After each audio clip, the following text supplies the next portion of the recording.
A very good morning to everybody. It's Thursday, the 28th of August. It is NVIDIA numbers post-mortem. And to do that, Christopher Beecham joins me. Good morning. That's a bit of a word salad for the morning, isn't it? NVIDIA numbers post-mortem. Yes. Well, post-mortems must be done, Christopher Beecham, just like they must be done on your holiday. We're going to be getting that report coming up soon. But it's the only thing anybody's cared about, really, isn't it?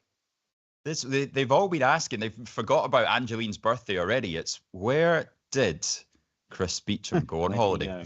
Anyway. So that's coming up on today's show. But what else do we have? Oh, Cam's forgotten how to get the coming up screen up on. There we go. So it's Chris Beecham and I joining you through until 8:15 this morning. At which point I have to run off to record this podcast.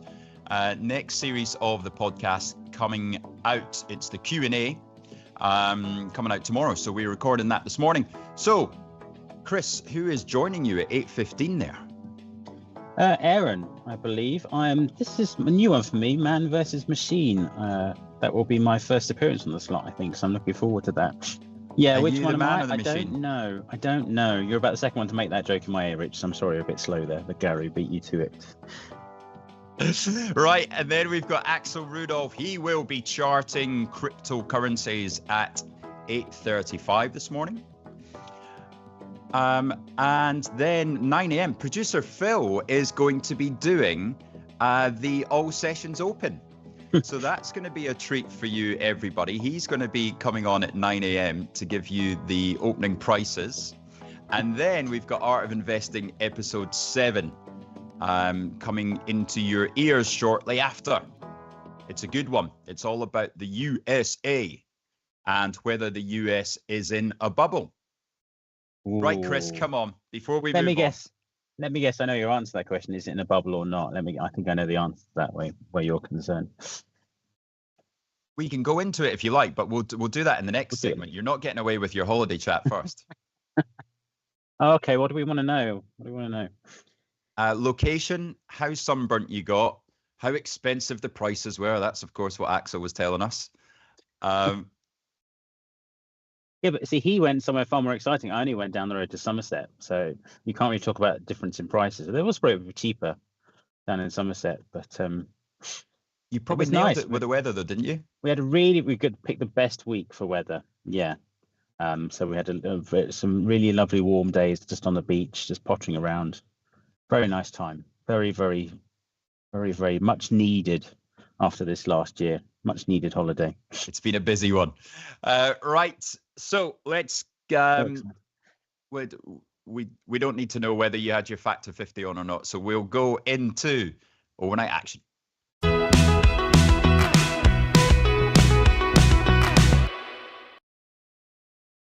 Right. Well, nothing exciting happened last night, did it, Chris? Not really. No. It's every time NVIDIA reports, it's always, this is the big thing of the week. It's the only thing that matters. And then it's never quite lived up to last summer's hype, is it? If you think back to last July and August.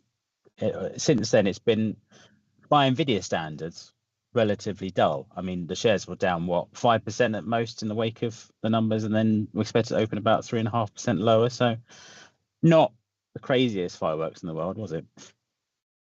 It's not, but then remember, as an option seller, this was an option seller's dream. It was, yeah, because you had quite a bit of volatility, but not much overall directional movement, was there?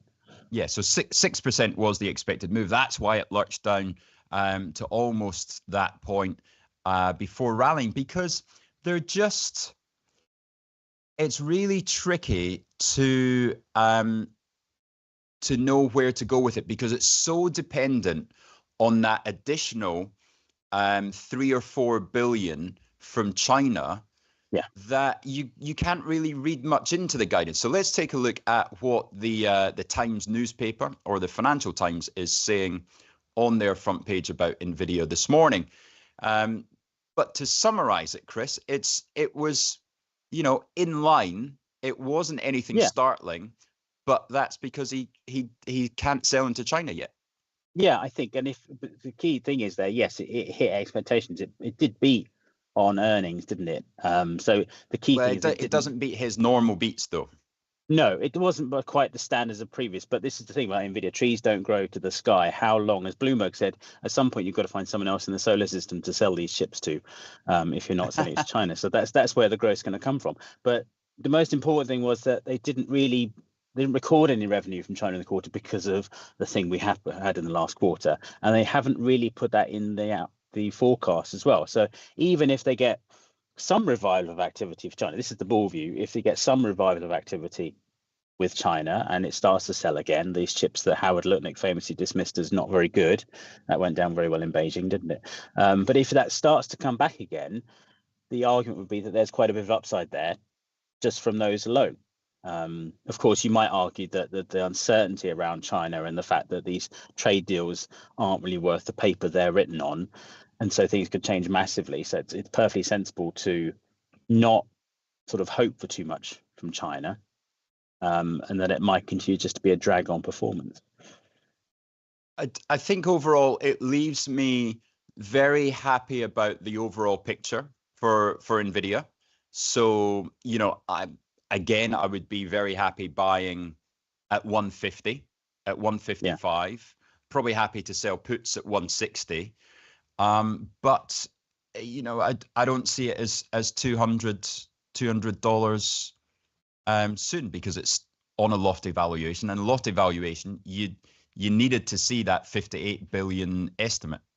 Yeah, and but this is the share price that's obviously almost doubled since early April, isn't it? If you look at where we were. So there's an awful lot of good news being factored into stock. The share's up 44% over the last year, and that includes a hell of a lot of volatility on the way.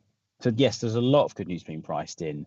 It is a sky high P ratio, but it has proven itself over the last year. So there's an argument there. As you say, would you really be happy buying it right now? Probably not. Let's be honest. But the risk is that if the prevailing winds in this market, okay, you can talk about the Fed, you can talk about the situation with tariffs and if and when inflation finally kicks in here. But if you've got a Fed that's cutting rates in September, as seems very, very likely, and after last week, maybe there's just enough support there just to keep this drifting high. That's the story from NVIDIA. No, over the past 2 months. The rate cuts don't matter for NVIDIA one notch. The rate cuts are more where you're going to get the rotation out of NVIDIA, because now it's dead money. You might NVIDIA's dead money until the government actually. Sorry, Chris. NVIDIA's dead money until the government put forward the paperwork to let them sell the H200 into China. Maybe that will be the key thing, I think. But if you've got, as you're talking about the market more generally, I suppose it could be a still fuel enough for a bit more of a rally. Don't forget, this is the $4 trillion company. I looked at the market cap loss. It's had to open about 3.5% lower, isn't it, this morning? That is a market cap loss of about $140 billion, which in dollar terms is bigger than all but 4 of the FTSE 100. This is the kind of madness we're talking about here. You'll see a lot of these stats today. NVIDIA is bigger than XYZ. This is what NVIDIA could buy. It's bigger than the French, the German, the Japanese stock markets, all this kind of thing. You sort of run out of superlatives very, very quickly when you're talking about how big NVIDIA is, I think. Well, it does get interesting that he claimed on the call that by the end of this decade, there will be between $3 and $4 trillion spent on AI capex. Yeah. Now, considering he is 85 to 90% of the market, he does know whereof he speaks, really, I think. It starts to get pretty lumpy revenue expectations when you're looking out to 2028, 29. So, okay, that's great. I'm sure we could say Chris Beecham will be earning, $3 million by the end of the decade. But it's big numbers at this moment don't really matter. No, this is the company that is trading at a $15 share price not even 3 years ago. So there's so much being built in here that it gets said every time. I think every time we've had an earnings report from NVIDIA the past year, it's been, well, at some point it's got to slow down, all this kind of thing, and it's managed to sort of defy the doubters for the time being. And I think this it's beaten 9 out of 9 in the last few quarters, isn't it? So it still has 100% track record, so he'll be happy with that. But yes, you have to wonder where is the next phase of growth going to come from. Market history is littered with these companies that seemed as if they were going to take over the world, and through a combination of factors, it just doesn't quite come off in the same way. We're not saying that NVIDIA is doomed from here, that it's going to be a fallen titan, but the rate of growth at some point has to slow, and it's how they sort of manage that slowdown that's going to be the key for its performance, I think, over the next few years. Let's just hope that they manage it better than Apple. Yeah, I was just thinking that here was the company that was going to take over the world, and they really, really seem to have lost the plot, haven't they? Sorry. Yep.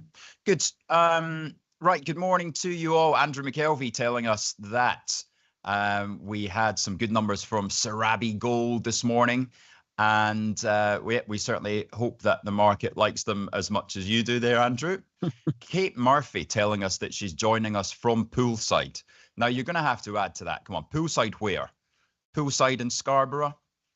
Or where are you joining us from this morning? Julian, good morning. Ida Rock and Parky, Friar Tuck, Maturin, buenos dias. And yeah, Mr. Logic, good morning, Mr. Logic.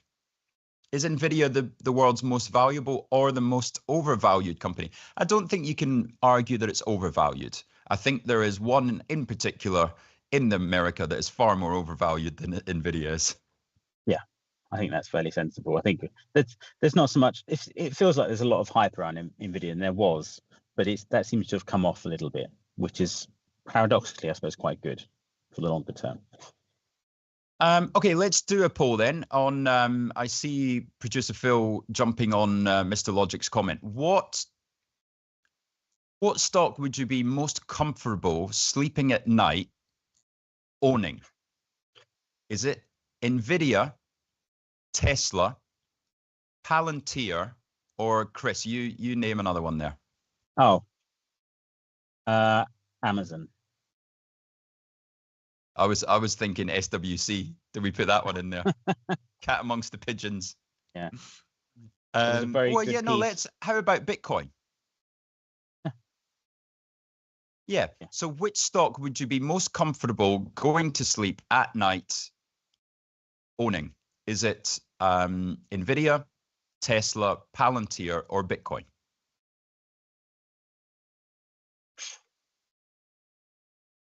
Now, the reason that I'm talking about Tesla there is because we've had European car sales, Chris Beecham.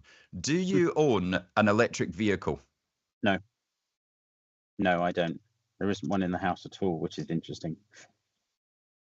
Well, you are amongst many Europeans, if we are still Europeans, who are not buying Teslas, and however, many of them are going to BYD instead. BYD, a massive 200% surge in European car sales. Tesla, a 40% drop. It's really interesting. You are seeing quite a few on the roads. I remember about sort of 8 years ago when Tesla started to become really popular in the UK, I used to drive the family mad by shouting Tesla every time I saw one on the road. I'm going to start doing the same thing with BYD, because you are beginning to see them, aren't you? It's impressive how they've managed to really start to make inroads, partly because of how much cheaper they are, and partly because of Tesla's, let's be honest, self-inflicted wounds here. Yeah. And it's interesting that the share price just does not care at all. $340. But that also leads you on to Jensen's comments on the call last night that physical AI is here, right? The robots are amongst us. And so, maybe Tesla is being valued very much for everything else that it's got outside of the car sales. That's it. Maybe there's more of a story there, because that's always been the risk with Tesla, that they were the great first mover in electric cars. But what everyone said was, at some point, all the others will catch up with them, and they will either eat their business or they will just swamp them by sheer volume. And maybe BYD is starting to swamp them by volume simply because they're cheaper. But yes, Tesla's managed to keep its relevance by moving into other stuff, the clean energy, the AI stuff, that's beginning to make it look more like a company let's take it one of Elon Musk's phrase, building the future probably more than anything else. And as long as he stays at the helm, there's still that, even with the ups and downs of the last year, there's still that cachet that goes with having him as CEO, I think. Yeah, it's tricky to know what to do with Tesla there, but it's just one to watch in my book. Now, do you have a coffee to hand, Chris Beecham? No, I don't actually. No coffee already this had morning. One this morning. Not just one so far. My lemon and ginger. You like that mug there, Chris? Hang on. What's it say? I missed it. I was looking at chart. Mr. Right. There you go. It goes along with the lady in the house, Mrs. Always Right. Yes. The matching mugs. But yeah, the reason I ask about coffee is because we're going to have a look at the Times newspaper, and that's talking about the fall of Costa Coffee. Coca-Cola looking to sell Costa Coffee only 5 years after buying it for half the price that it paid. It paid $4 billion to Whitbread, and now it's on the chopping block for a very cheap $2 billion if you fancy buying a lot of coffee. Yeah. I think producer Phil's going to get that up for us at some point. The Times newspaper. Well, if you get the front page of the Times up, the business section. It's impressive how it's just not. And James Quincy, the chief exec, says it's not where we want it to be from an investment point of view. Top right corner, guys. Clearly shows that just the hopes they've got really just haven't been brewed correctly, put it that way. Yeah. Apparently, coffee sales growth is slowing in the UK. I would not have guessed that at all. Well, if we're talking about stuff doesn't keep growing at the same rate forever, does it? At some point, the demand for coffee, even with people like us buying 3 or 4 a day or whatever, it's got to slow down at some point, hasn't it? And so this is the lesson in expectations that, in 2019, don't forget that's 6 years. 6 years ago, we didn't have COVID yet. We had the changes in office patterns. That's going to have a massive impact, isn't it, really? Even if you assume that return to office is still on a slow upward trend, I would guess the footfall is still nowhere near where it was 6 years ago. Or there are now enough independent cafes that actually the coffee tastes quite good. What's the one that's in all the stations down here? Blank Street. Coffee's like Blank Street rather than the rat poison of Starbucks. Although it's incredible.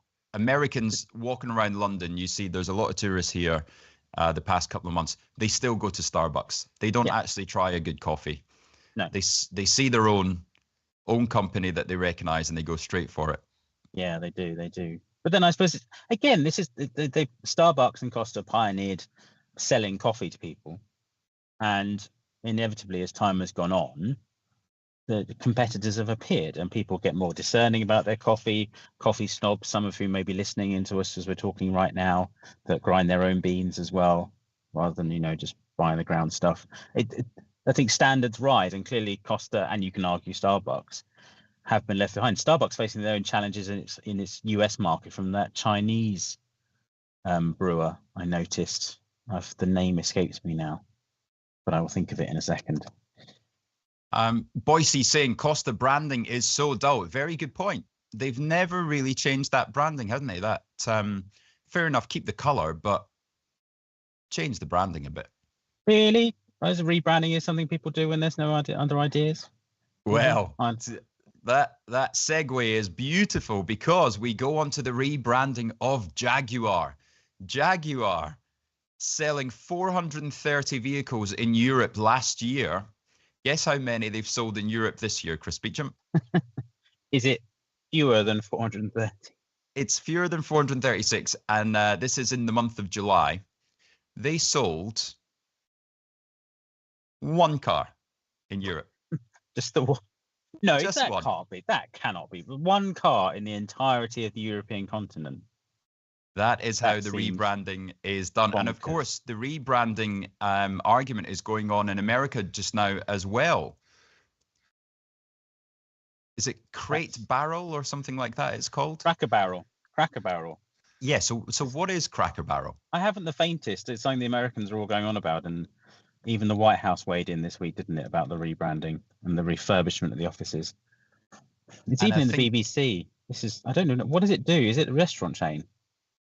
Yeah, it must be. Yeah, they spent 700 million on rebranding, and then there was huge outrage, and so they've had to cancel it. So what a waste of 700 million. So it's even more impressive than Aberdeen's rebranding, isn't it? I thought you meant the city. No. Indeed, Standard Life. Yes.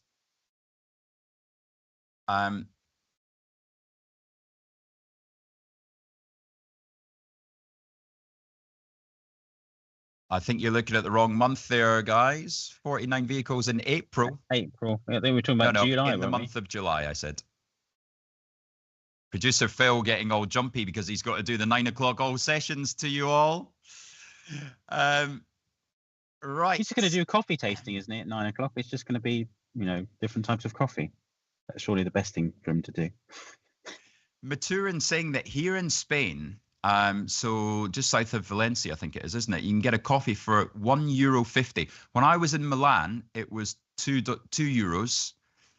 What is going on with these £6 coffees that you get in the home of the rat poison? Yeah. Just want a normal coffee. Easily done. Right, it's 7:52, Mr. Beecham. Do you know what happens at this time while you've been sunning yourself? Oh, why have things changed in my absence? What happens now? Well, now Do we tell. have chart of the day, and the chart of the day has a slightly different music to it than you'll be used to. Oh, wait, I think I caught some of this last week. Did I? I think I did last Friday. Oh, yes. No, it's very impressive. No, go. Just looking to see if there's any. We'll come back and we'll do the biggest movers after this. So, which country is it in today, Cam? It's a US again. If it's NVIDIA, then we're coming out the break after 20 seconds. Let's see what the chart of the day is here. Let's see how quickly Hamish can get it. Hamish, if you don't get it, you're a loser.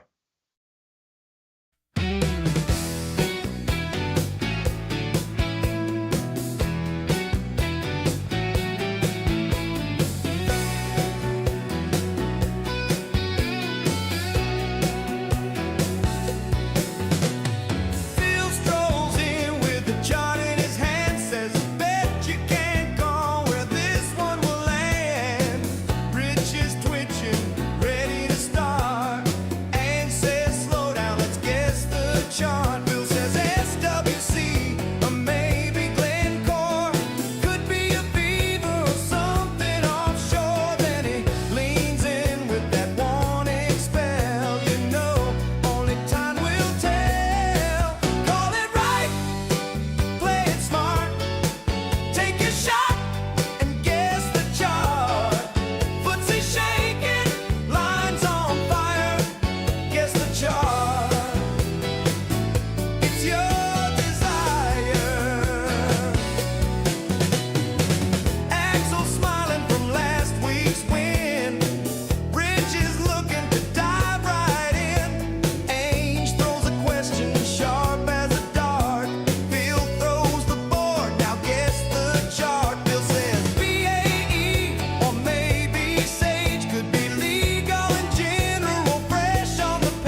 test the chart and come back for more.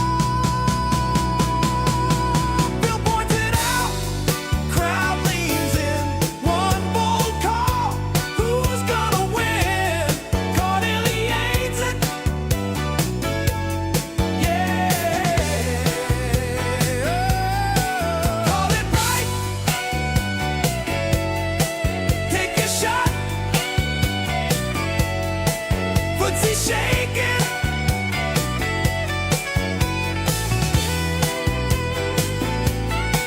Call it right. Take a shot. Footsie shaking.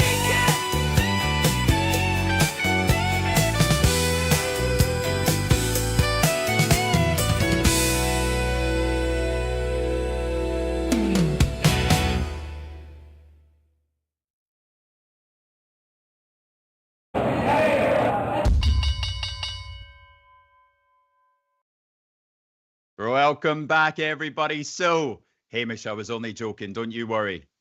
You are the king of the charts. But Chris Beecham, do we have a guess from you, sir? You do have a guess, yeah. Am I allowed to say what it is? I think it's Adobe. How did you get that?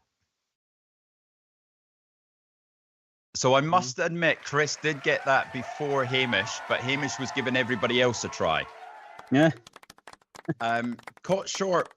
Caught short. That was a good guess. Strategy. I admit that I thought it might be strategy as well. But yes, so I'm the loser. Well, we knew that anyway, didn't we? Right. Let's have a look at what big moves we've got this morning. God, we've got Tops Tiles. Is the Times has recommended them as a hold, Chris. It's a very end of August feeling to the news this morning. Is it Tops Tiles? I still can't believe they're listed sometime. A hold from the Times. Wow, that's punchy. Now, Sarabi Gold, Andrew McKelvey, get ready for the second day running to very much enjoy the opening bell. They are looking up between 4 and 5% with strong H1 results. So Sarabi, I think you added to them yesterday, didn't you? So that's great news there. And we've got, just going through, there's really is struggle. Drax, I don't think anybody cares in Drax. They're down 2%. Barclays have disposed of a shareholding in Entercard Group. Nothing interesting, helps their CET1 ratio, but that is pretty much it. Oh dear, oh dear. So it's going to be an exciting open, Chris. I think it is. Yeah, there were very few RNSs this morning. Just a couple. Really. Do you have a bell in your house there at home? No, because I'm in the office, and oddly there aren't any large. You're in the office. Bells. I am. I found a booth for a change in our office. No. Luke Moore was coming to us live from the desk yesterday. You could see as the whole social media team arrived into the office. What was that? I didn't know you still broadcast at 11:30 in the afternoon. Oh, Chris Beecham starting fights. Oh, right, they're not up yet, but don't worry. Okay, right. Let's get ready then. We got 15 seconds to go until the opening bell. What are you guys watching this morning? Apart from Sarabi, what else do we have? Everybody focused, of course, on the US names at the moment, but what have we got moving in the UK? Let's find out. As that opening bell rings out across London, across the city of London, and we get, well, BP again. BP £4.30 now, Chris. That's not bad, is it? Never looked wrong at £3.50, did it? No, not at all. Oh, there you go. There's a chance. Lloyd's kind of stuck there around the 83 pence. Mark, Vodafone up and away, approaching 90p now, with that activist investor taking a stake in Vodafone this week. We've got WPP trying to recover, trying its hardest, £3.93 now. Ronnie thinks it's going to zero. Marks and Spencer's, Kingfisher, retailers had a bit of a troublesome week, Chris, didn't they, on the back of that Deutsche downgrade? Yes, not a great time. I think a lot of concerns coming through about UK spending. Seems to be weighing on quite a bit. And obviously WH Smith as well, profit warning, but that's a bit of an isolated one. The CEO apparently being backed by the board. So, and they have full confidence. Yes, it's a dangerous sentence to utter. What are you thinking about the UK overall just now? As we'll keep those prices up on screen so everybody can have a look. But how are you feeling about the UK and its growth at the moment? Well, it's hard to spin a positive story, and there were a lot of waiting on if and what they're going to do with the budget in, what is it now, 6 weeks or so, 7 weeks away. I think there's that black hole that keeps getting bigger and bigger. It's not a great time for the UK economy. Just no sort of magic story to get it moving. I mean, the pound's at 135, so holding up quite well from where it was, but it's just hard to, like so much of Europe. I mean, at least we don't have France's political troubles, but there's not much of a real good news story, is there, for the UK? At least we do not have France's. The yield going higher there as well. So the French yield's going higher, not quite as high as our own UK ones, but certainly a big spread above the Germans. It's still about 2 weeks or so. It's the 8th, isn't it? The vote of no confidence in the government, which looks very likely to, well, fail, I suppose, if you want to put it that way. And then there's supposed to be a general strike on the 10th. There's this group in France called is it the Blanc Tout? That's basically saying no to everything. So not only do they want a general strike, but they're also telling people not to pay their bus fares and not to use Amazon and apps like Deliveroo and Uber because they're predatory and they're not, they're not because they're not French, but they don't pay their taxes enough, that kind of thing. So I completely agree with that. Yeah, absolutely. So it's a very interesting little story coming through in France at the moment. God, I really hope that takes off. It's interesting. I mean, there's a lot of talk, excitable talk this week about, what happens if the no confidence vote fails? This seems very likely. It's a bit like the US debt ceiling crisis. 99 times out of 100, nothing happens, and it just gets rolled over and the whole show carries on. But there's always that teeny frisson of excitement that something might just all fall apart and something just happen. So We'll see. Right, Sarabi Gold opening, but it does have a wide spread at the moment. So £2 to £2.10. It's showing up 4%, so up about 8 pence there. So a nice open on Sarabi. What else do we have? Do you see the news this morning in Europe, Chris Beecham? We'll take a look at some European stocks, but the news out of Germany is that Rheinmetall has opened Europe's largest ammunition factory. Oh, okay. This is still the ongoing story, isn't it? That's very impressive. So how many are they producing now? A lot. A lot, okay. And it aims to produce 350,000 artillery shells annually by 2027. Now, I don't quite know the rates in the Ukraine, but that's probably about 5 days worth of usage, I think, at current rates. Right, okay. So you could argue there's a lot more that needs to be done. But yes, there's 30,000 square meters, the size of 5 football pitches. There you go, for a bit of Blue Peter updates this morning. Massive. Sounds like one of those gold stats, doesn't it? How many swimming pools does it take? Exactly. Swimming pools, London buses are the size of Wales or whatever it is. Okay, it is Thursday though, so we should have some ex-dividends, but we're a little bit past the main ex-divs. Sorry, just to finish in Europe there, Stellantis is up 2%. The cars are strong. We've got Porsche up 1% as well, Mercedes-Benz up 1%, and Volkswagen, we also have up 70 basis points. So Europe reasonably strong this morning, not too many losers there. And producer Phil is going to check for us which stocks are ex-dividend in the FTSE and the FTSE 250. If there's any big names there, we'll come back to you shortly. Hang on. So if you So get the week ahead, you'll find your ex-divs down listed at the bottom of the week yes. ahead, of course. I can tell you what they are if you want them. Oh, please They do. should be. The ex-dividend names from the 100: Glencore, Auto Trader, Games Workshop, Croda, Aviva, London Metric Property. Those are your 100 FTSE 100 gone ex-div today. How much am I getting as a proud Glencore shareholder then? Oh, that's a stat I can't give you. Must Hang be on. a pen. I'm guessing a penny. A penny. Or it'll be in 5 cents, won't cents. it? Yeah, 5 cents. cents. Is it yeah. really? Yeah, Oh, I'm so quite there you happy go, with about that. 1.6%. If you're Games Workshop, you're getting 55p dividend for Games Workshop. So there you go. That sounds nicer.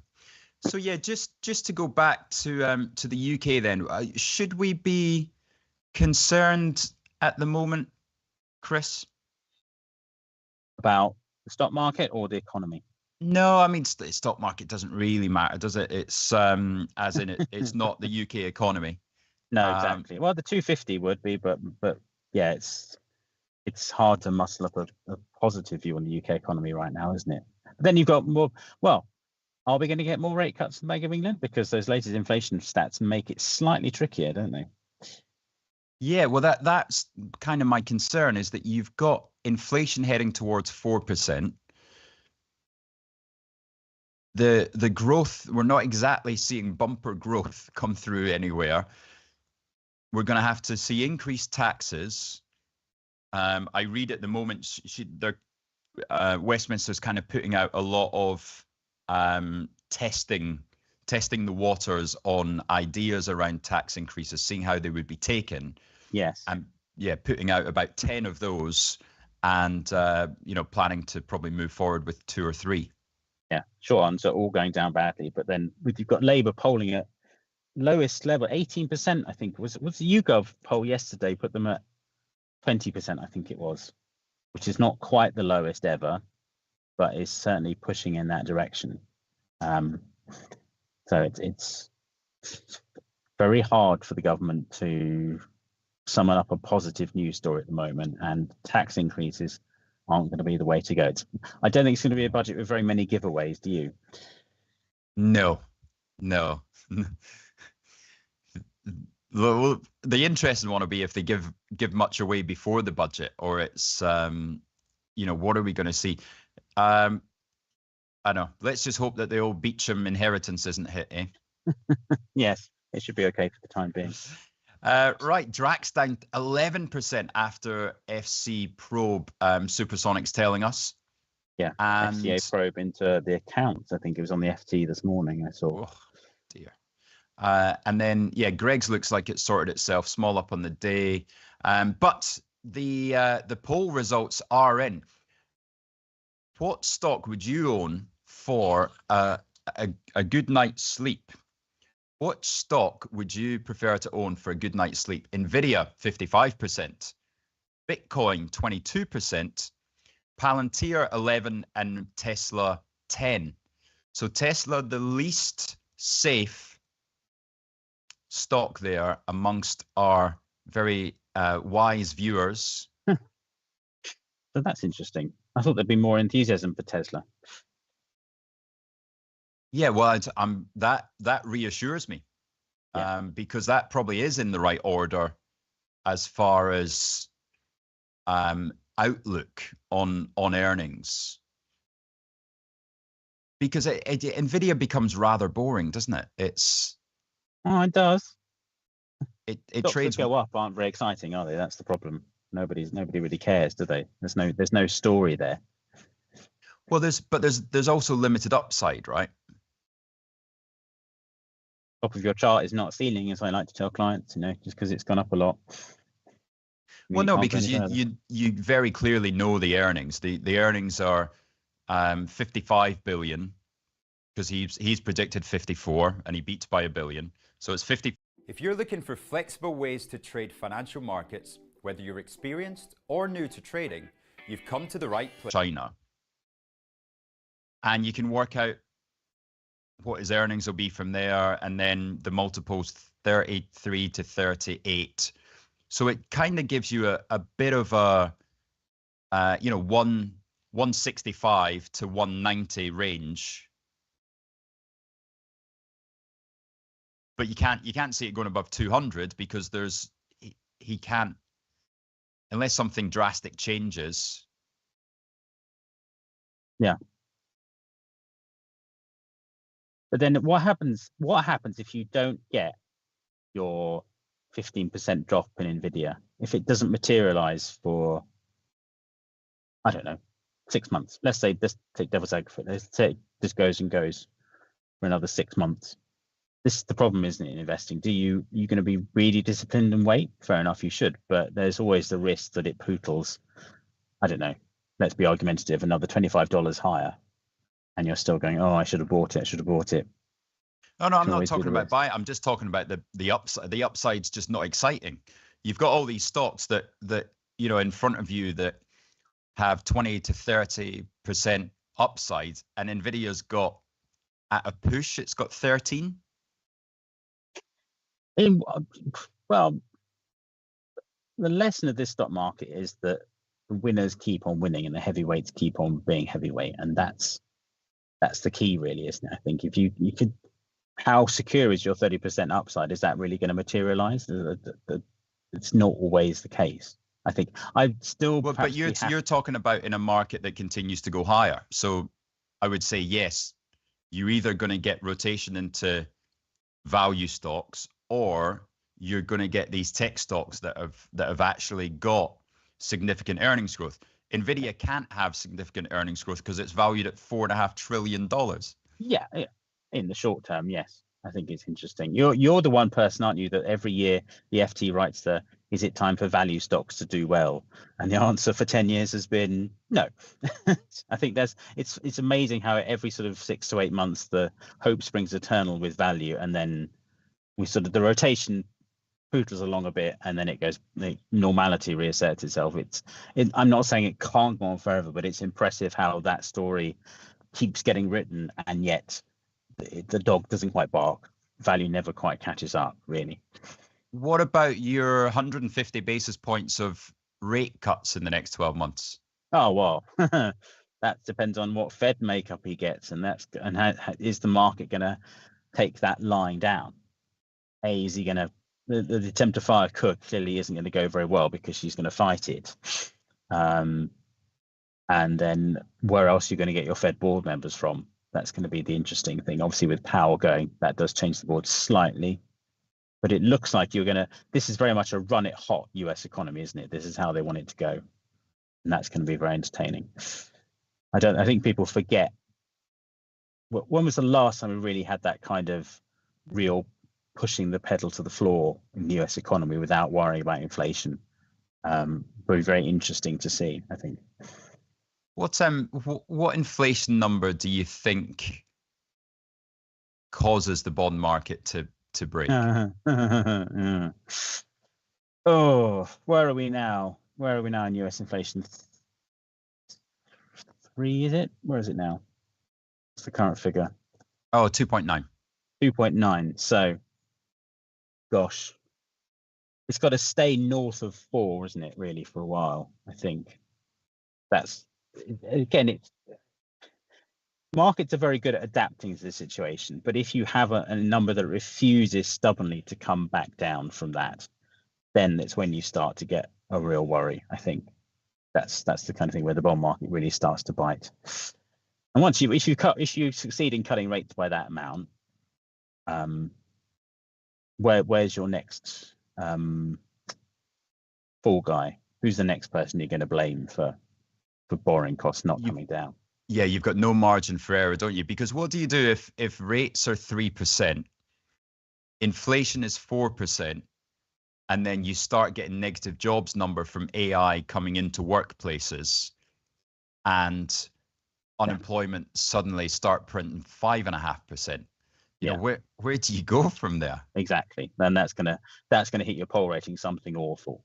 And it's really interesting because you look at, they surveyed Republicans, and the majority of those surveyed wanted Trump to run for a 3rd term, however illegal that currently is.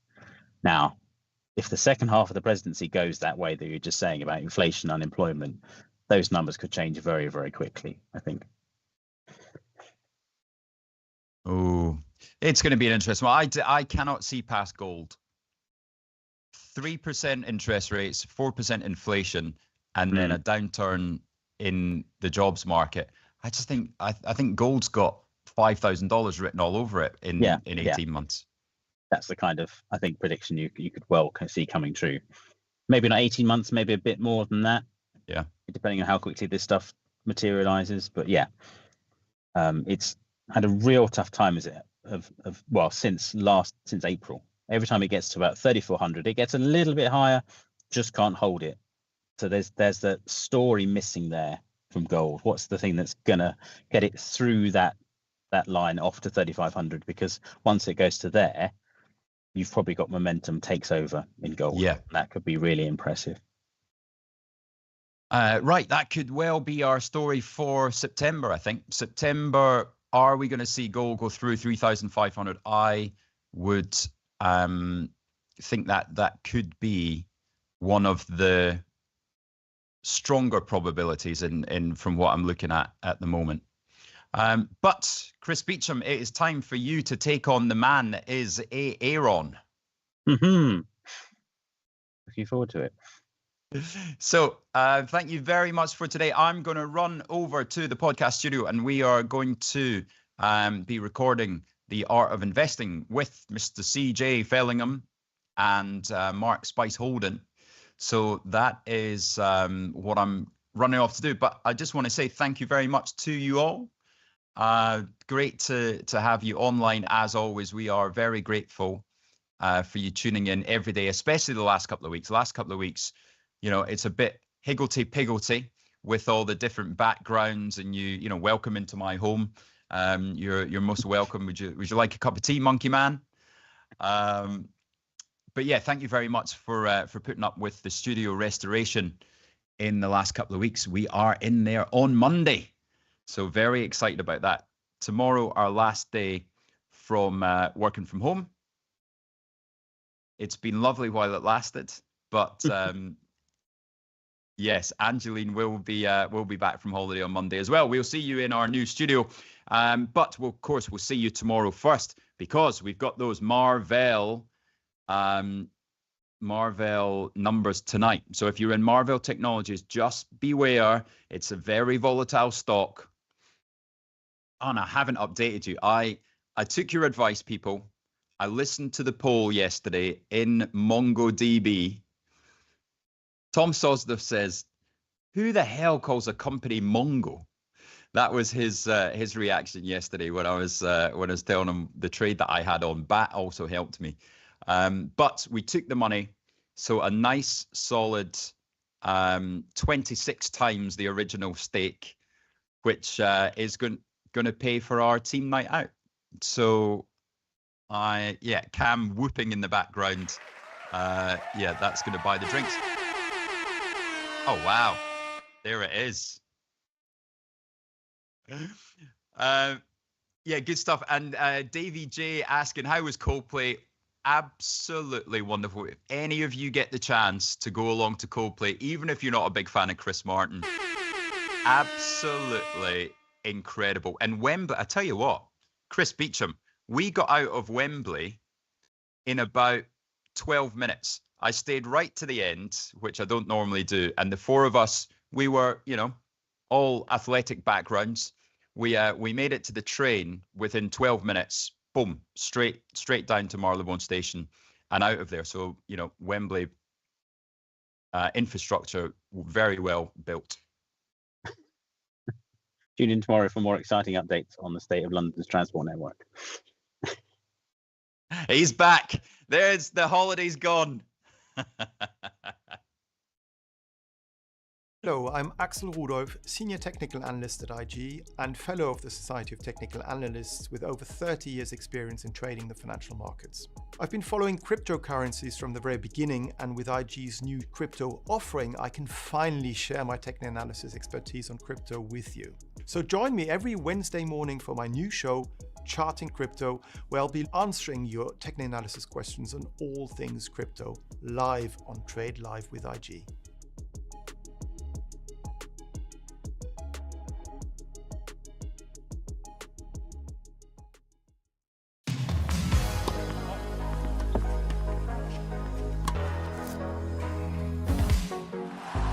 Let's do this.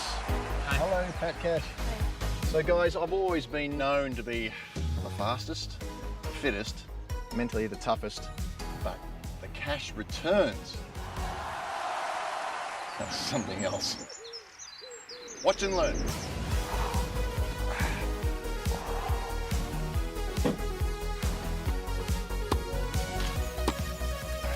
Come on, Pat. Cash returns, come on. Oh, yeah.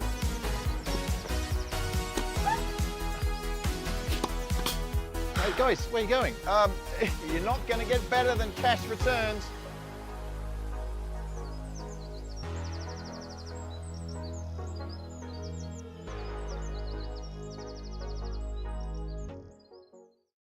Do you like the sound of tax-free trading? Well, that's exactly what spread betting enables you to do. This tax-free way of trading lets you speculate on the price of over 17,000 financial instruments, like shares, indices, forex, and commodities, without actually owning them. With spread betting, you can benefit from both rising and falling prices, letting you find the perfect opportunity. So if you think the market's going up, you buy. If you think it's going down, then you can sell short. Not only is spread betting exempt from capital gains tax, but it's also commission free. All you pay is the spread. With us, you're not alone. You're part of a wide community of traders that you can learn from. We've got the experts, the tools, and extensive educational resources to help you on your journey. If you're not quite ready to trade with real money, you can always give it a go on a demo account. Open an account today, join the conversation, and be inspired to make moves.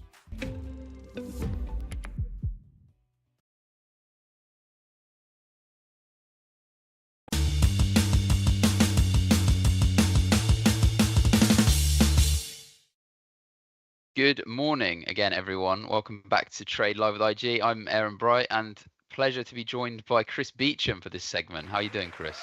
I'm all right stepping in. This is going to be a new thing for me, so I'm Yeah. to see what happens. No, it's a pleasure to have you on board this week. For anyone who hasn't seen this segment, it is man versus machine. So myself and Martin Harris, the two men in this challenge, are up against the machine, which is AI, in terms of building an investment portfolio and seeing whether an AI investment portfolio, which we give information to it every week, whether it can beat our portfolio, which we've constructed with sort of traditional research, I guess. So the rules are on the screen now in case you haven't seen the challenge so far. So what we do is we ask it to ask AI, which is just ChatGPT in this case, just the basic free version, to see what it can get. We ask it to run a very comprehensive rundown of markets for UK investors. And then every week we ask it to recommend changes. So the first week we asked it to build a portfolio for UK investors with those constraints that you'll see on your screen: long only, no leverage, maximum of 50% in one ETF, maximum of 20% in one stock, and we're trying to get it to consider realistic UK retail investor behavior. So yeah, that's the challenge. Let's go on to what's going on this week. So if you haven't seen the holdings, this is what the AI portfolio contains. Anything that catches your eye there, Chris? I mean, what it's built, in my opinion, it's built something very diversified, but it does tend to sort of flip-flop between sectors, and it will go into things and it will exit them quite quickly. But I think it's quite an interesting mix of assets it's got there. It's got some single names and it's got some thematics, as well as sort of typical core equity holdings. Yeah, you can see the core in there, and there's a commendable, brave allocation of 10% to emerging markets. So that's interesting. Well, you can also argue there's quite a bit of duplication as well, but yeah. There we go. No, that's something I've definitely noticed. It does tend to duplicate a little bit. But the emerging markets, we sort of asked it, why 10%, and it was like, we see this long-term growth potential. We see something which is really strong over the longer term. So I think that's why it's gone for something so chunky there. And this is our portfolio. So we've gone for more of a geographical spread across our assets. But we've also gone for a couple of themes which we like, which is China as sort of our emerging market extension, but Chinese tech companies with the Crane Shares product. And also we've gone for a a sort of, I guess you could say, a slightly less idiosyncratic version of defense by doing it through a thematic ETF rather than just picking a couple of defense stocks. Yeah, I think that works quite well rather than having the two specific ones in the US. That's interesting that they got such a prominent position, really. Yeah, but I do like the fact you've got your 25% core S&P and the 5% Nasdaq. So yeah, I do approve of that, it's a little bit of a barbell where we've got a little bit of growth extension there, but we've got that core US equity, and then we've added, you know, different regions as well to help and diversify. Yeah. But the most important question, how have we done? So this week, great performance from us. Very, very happy with that. You know, up against the benchmark, which was up 0.5%. And over the longer term, we are slightly below the AI portfolio, but by 0.1%. So just a little bit below it.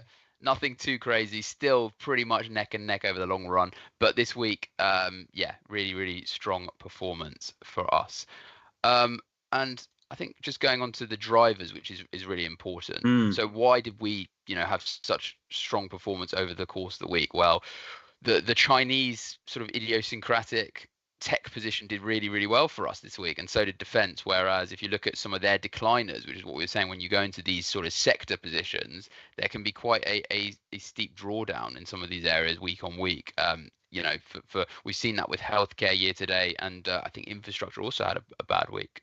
Yeah, I mean, healthcare is an interesting one. Given, I mean, I'm interested to see what how much United Health takes up of that one, really. But next era energy, it's not one I've followed really. I'm just looking it up as I speak. So it's a clean energy position, and it actually makes up a lot of this infrastructure holding that we've got. And I think what's interesting is it's a clean energy position, and we've seen sort of quite a lot of volatility in this sector. I think over the past couple of years, really since COVID and 2022, market dynamics there, and also a little bit since you know, since Trump came to power, where he's sort of quite critical of green energy. So yeah, I think that's interesting. It's also brave to pick a stock that, looking at it, is essentially it's up 5% over the last 5 years. So it's picked a stock in a market like the US where everything has gone bonkers for so long. I think what it's done is it's built an AI. The AI has built a portfolio where it's looked at a sector and it said, well, how can I hone in on exposure to this sector whilst looking at future prospects, but potentially ignoring some of the volatility? That's what I'm thinking. Yeah. So it can't think quite the same. But I think what we do most weeks is we ask ChatGPT, the AI, a question. So I think I'm going to ask it a question now. ChatGPT, after this week's performance, how do you think you've done, and what are you happy and not happy about? This definitely a wake-up call. While I still narrow overall lead, up 1.7% since July 23rd versus 1.6% for the human portfolio, the humans streak. They posted a plus 0.4% gain, while my AI portfolio only managed plus 0.1%. What I'm happy about is, despite the this portfolio's longer-term structure is holding up well enough to keep me ahead overall. My exposure to healthcare and infrastructure provided some support, and I've maintained a good balance between global diversification and thematic plays. But what I'm not happy about is the relative weakness in my performance this week. The human portfolio clearly benefited from stronger U.S. equity exposure, particularly the S&P 500 and Shell, while I was held back again by defense names like BAE Systems and Lockheed Martin. So while I'm still in front, the margin is slim, and this week shows how quickly things can shift. I'll need to reassess next steps carefully if I want to defend or extend that lead. Okay, so interesting. I mean, it's got quite an interesting analysis for what it's done this week. I mean, it sort of highlighted that you know, that it's had some wobbles in those defense areas and the sort of infrastructure and healthcare holdings. But yeah, I think, you know, when looking at performance of these things, you know, we're quite happy when we perform, you know, week in, week out above it. But I think the longer term picture is more important. Even the longer term picture, we're above it by or slightly below it, I should say, by 0.1%. But I think that the main thing is that super long-term picture, which is, you know, what portfolios are built for. Most people don't invest for 6 weeks and then say, right, it's time to liquidate my holdings. People invest for sort of 5+ years. So I think that's what we're trying to go for here. We're trying to look for at least, you know, a strong track record over the longer term. Would you sort of agree with that? Yeah, I think that's exactly the way you look at it, and it's always fun to look at the weekly ups and downs and how we've fared over the short term, but the real proof of the pudding comes in those long-term returns, and it's having that. It'd be interesting to see how much the portfolio gets altered if and when we get a dose of volatility, and whether it's tempted to just stick with it, or just to the very human urge, ironically enough, to tinker with stuff will be interesting how that comes into play. And also the human urge where if a portfolio sells off, it's sometimes optimal to you know, in April, I should say, it was, you know, an interesting time for sort of higher risk investors to actually add US equity exposure. It was a really good buying opportunity. It was, had we but known it at the time. Yes, of course. But from sort of a value perspective, I mean, you're getting a sort of a 15% discount to what it was trading at. So, you know, it would be interesting to see if that event happens. Obviously, we weren't running the challenge back then, but if that event happened, what would happen in terms of how would AI approach this? Would it, you know, would it lap up those discounted US equities, or would it just say, oh, it's business as usual? Whereas I think myself and Martin would probably look for some of these areas where we see relative value if there's been a sharp sell-off. Yeah, well, that's why you're getting your 4% management fee, isn't it, from doing this? Not quite 4%. So we're now moving on to what's in store next week. So we asked it to provide a comprehensive rundown of market conditions for UK investors. A lot of text here, but in summary, it's sort of quite concerned about, I think, the economy a little bit. It understands that, I think, the dynamic which we've spoken about for probably the past year or 18 months is central banks are balancing inflation with the economic outlook. You know, that they understand that inflation is still lingering, but they understand data is weakening, and there's this sort of seesaw going on. So that's what it's trying to balance, is how much it should go into sort of risk on assets. But if the economy weakens, will they weaken? But if rates come down, will the risk on assets pick up? And the same with bonds and duration, which is a really key development for sort of many portfolio managers are facing at the moment. And it sort of understands, which is what I picked up, you know, and you'll see this in what it's allocated to next week. It's understanding that, you know, UK equities are trading at a relative discount. I mean, I think if you look at it over sort of a 15-year period, it's grown from about 20% to about 40-50% discount if you look at the sort of PE ratios. So yeah, that's what it's sort of looking at. Anything which stands out to you here? Well, it is that discount. It's the story that's been with the FTSE for so long, and it seems it's not going away anytime soon either, really. And as it notes, it's mainly because of what's in the FTSE 100. The fact there's no tech, or very little tech, just puts it a huge disadvantage if you look at it that way.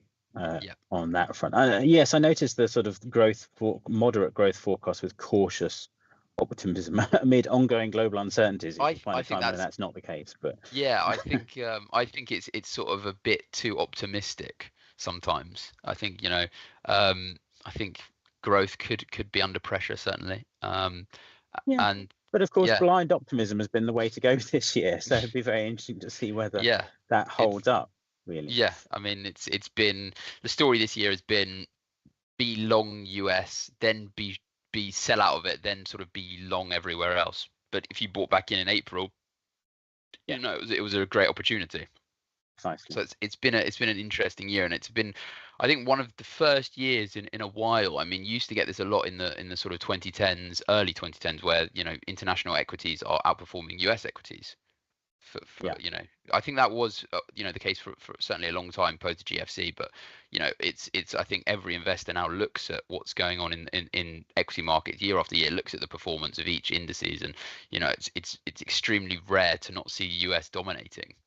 It is over the last 15 years. Yeah, if you look before the financial crisis, it was European equities wiped the floor, but the last 15 years has been the US. And if you look at things like profitability metrics, the US just comes out on top every time. So there's this kind of argument developing that you're paying for that quality. Yes, you're getting it at 23 times earnings, but you are getting the quality that you don't really get with other indices. You might get value, Yeah, but not so much the compelling growth story.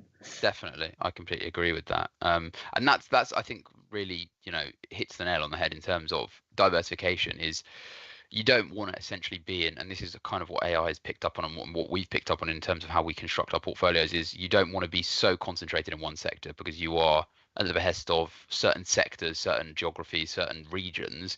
Diversification is important, even though obviously when you look at the performance in hindsight, yes, of course, you look at that one performing asset or region and it's performed spectacularly and you wish you could have put all your money on that thing, but it's hindsight, right? Exactly. It'd be really easy to do. If you could just pick the one thing, then you would go all in. But the risk, and that's the most important thing, is the downside element, isn't it? That Of course, yeah. you have to guard against that potential downside. And as this year showed us, you can suddenly, that can materialize much more quickly than anyone can anticipate. Yeah, definitely. But I think it's time now for a new question for ChatGPT. So now we've got the comprehensive rundown of current market conditions. Everyone's itching to see what it's done. So I'm going to ask ChatGPT, looking ahead, considering this global macro news that we've presented and that you've sort of run, what's your game plan? Looking ahead to next week, my game plan is to stay strategically balanced, protecting my slim lead while positioning to respond to what could be a volatile macro week. Here's how I'm. CPI and labor data are on deck. Any surprises there could move bond yields and sterling. U.S. Fed commentary is likely to influence global sentiment, especially around inflation and rate expectations. Meanwhile, geopolitical risks, like developments in Ukraine or energy markets, remain a wild card. Portfolio strategy. I'll keep my core holdings stable. MSCI World, emerging markets, and gold are still doing their jobs. I'm considering trimming more defense exposure, especially if peace talk optimism continues to weigh on those names. If UK macro data weakens, I may lean a bit more into infrastructure and dividend ETFs, which offer resilience and income. I'll also be watching the Invesco healthcare and infrastructure ETFs. Both have shown consistent strength and could deserve a slightly bigger allocation. Overall plan, no drastic moves. I want to avoid overreacting while maintaining flexibility. But if I see an opportunity to rotate out of lags and reinforce winners, I'll act quickly. The aim is to defend the lead, but stay alert enough to seize any upside the macro picture presents. Okay, so interesting stuff there, what it said. It wants to defend its lead, but it's not scared to take opportunities where it sees fit. So what has it done this week? Well, it's done more than I thought based on that analysis that it gave, because it said it's not doing anything drastic. It's doing a little bit drastic, I would say, but not too crazy when you actually look into it. So it's decided to switch from the UK dividend ETF to a basic MSCI UK ETF, based on the fact that it feels like it's slightly broader, more diversification in that. And it wants to extend UK mid-cap exposure. This is that whole value argument that we were sort of speaking about earlier. And it understands that there are risks in inflation picking up and also just general uncertainty, which is why it's adding to a little bit of global infrastructure, whilst it's now also doubled down on healthcare. And those two assets, the infrastructure ETF and the healthcare ETF, were poor performers this previous week. And I wonder if that's, been a reason where it sees slightly more value, because it's down. I think, they were down maybe 2.5% each. And it's getting that extra money from our cash position. So it's lowering the cash by 6% and deploying that into the mid caps, into the infrastructure, and into healthcare. What are your thoughts, Chris? Yeah, it's interesting to see that it's increasing its position in stuff that hasn't done as well. So that's maybe to our previous point about how it performs in poor periods, that it's prepared to stick with its view. You might argue it's averaging down, but this is obviously the long term here, and it takes the advantage. And obviously putting more cash to work, which I think is just a common theme among a lot of fund managers, that you've just seen this risk rally just is still going, and people thought, well, surely by now we should have had some kind of pullback, and it just hasn't materialized. Definitely. And I think what's interesting is now I'm going to have to speak to Martin about this, because we're still at 20% cash, give or take, and we're now up against a competitor with 11% less cash than us. So if it's a risk on environment and we keep seeing that over the next few weeks equities perform well, I would expect, based on the asset allocation, it to outperform. Obviously it depends on the areas individually and idiosyncrasies of each position. But yeah, it's something that I definitely need to have a think about and scratch my head about, is whether we should put some of our cash to work. That's going to be a fun conversation with Martin. If you were running this, Chris, would you put some more cash to work, would you say? I think so, yeah. 20% is still it's a very chunky sort of reserve, and you're all going to keep some firepower. But yeah, that's certainly if you're ranking it against your and other performers, that's handicapping yourself from the get-go. I think so. Well, that's a conversation I need to have with Martin next week, over the course of the next few days when he's back. But I think it's built an interesting portfolio. I mean, it's super, I'd say it's pretty diversified. It's got some really interesting sectors, which I think if you look at sort of the basic building blocks of a portfolio, some people overlook, such as some of the thematics, mid-cap, global infrastructure, even gold. I mean, it's been on a tear for the past couple of years, but it's not uncommon for investors to just sort of overlook the precious metal. Yeah. Well, exactly, and I think there's still a lot more. We were talking about it with Richard, possibility for inflation going a lot higher. Yeah, exactly, and I think there are a lot of tailwinds for gold, and interesting to see that it's got this exposure. Central bank buying, geopolitical uncertainty, and inflation. I mean, there's three key tailwinds there, just off the top of my head, really. So interesting analysis. So that is all for this week on Man versus Machine. We still are basically neck and neck with the machine, only 0.1% difference over that sort of month and a half performance. So we're quite happy with that, but I think we can put more of our cash to work potentially and see if we can beat it. Thank you very much, Chris. You've been great to have on, and we'll catch you up soon.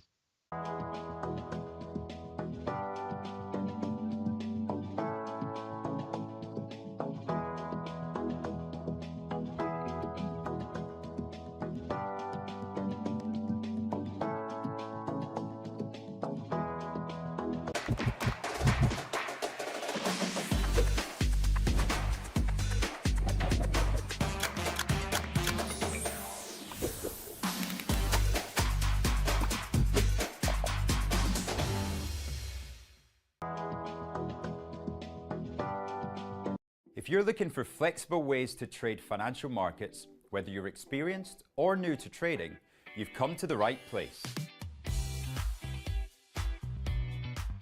CFDs let you speculate on the price of financial instruments like shares, indices, forex, and commodities without actually owning them. You can benefit from both rising and falling prices across 17,000 markets, letting you find the perfect opportunity. So if you think the market's going up, you buy. If you think it's going to go down, you sell. When trading CFDs, you're trading on leverage. Now, leverage lets you trade bigger positions with less money up front. So this increases your profits on your trades, but also remember your losses are also amplified. So be sure to manage your risk. With us, you're not alone. You're part of a wide community of traders that you can learn from. We've got the experts, the tools, and extensive educational resources to help you on your journey. If you're not quite ready to trade CFDs with real money, you can always give it a go on a demo account. Open an account today, join the conversation, and be inspired to make moves.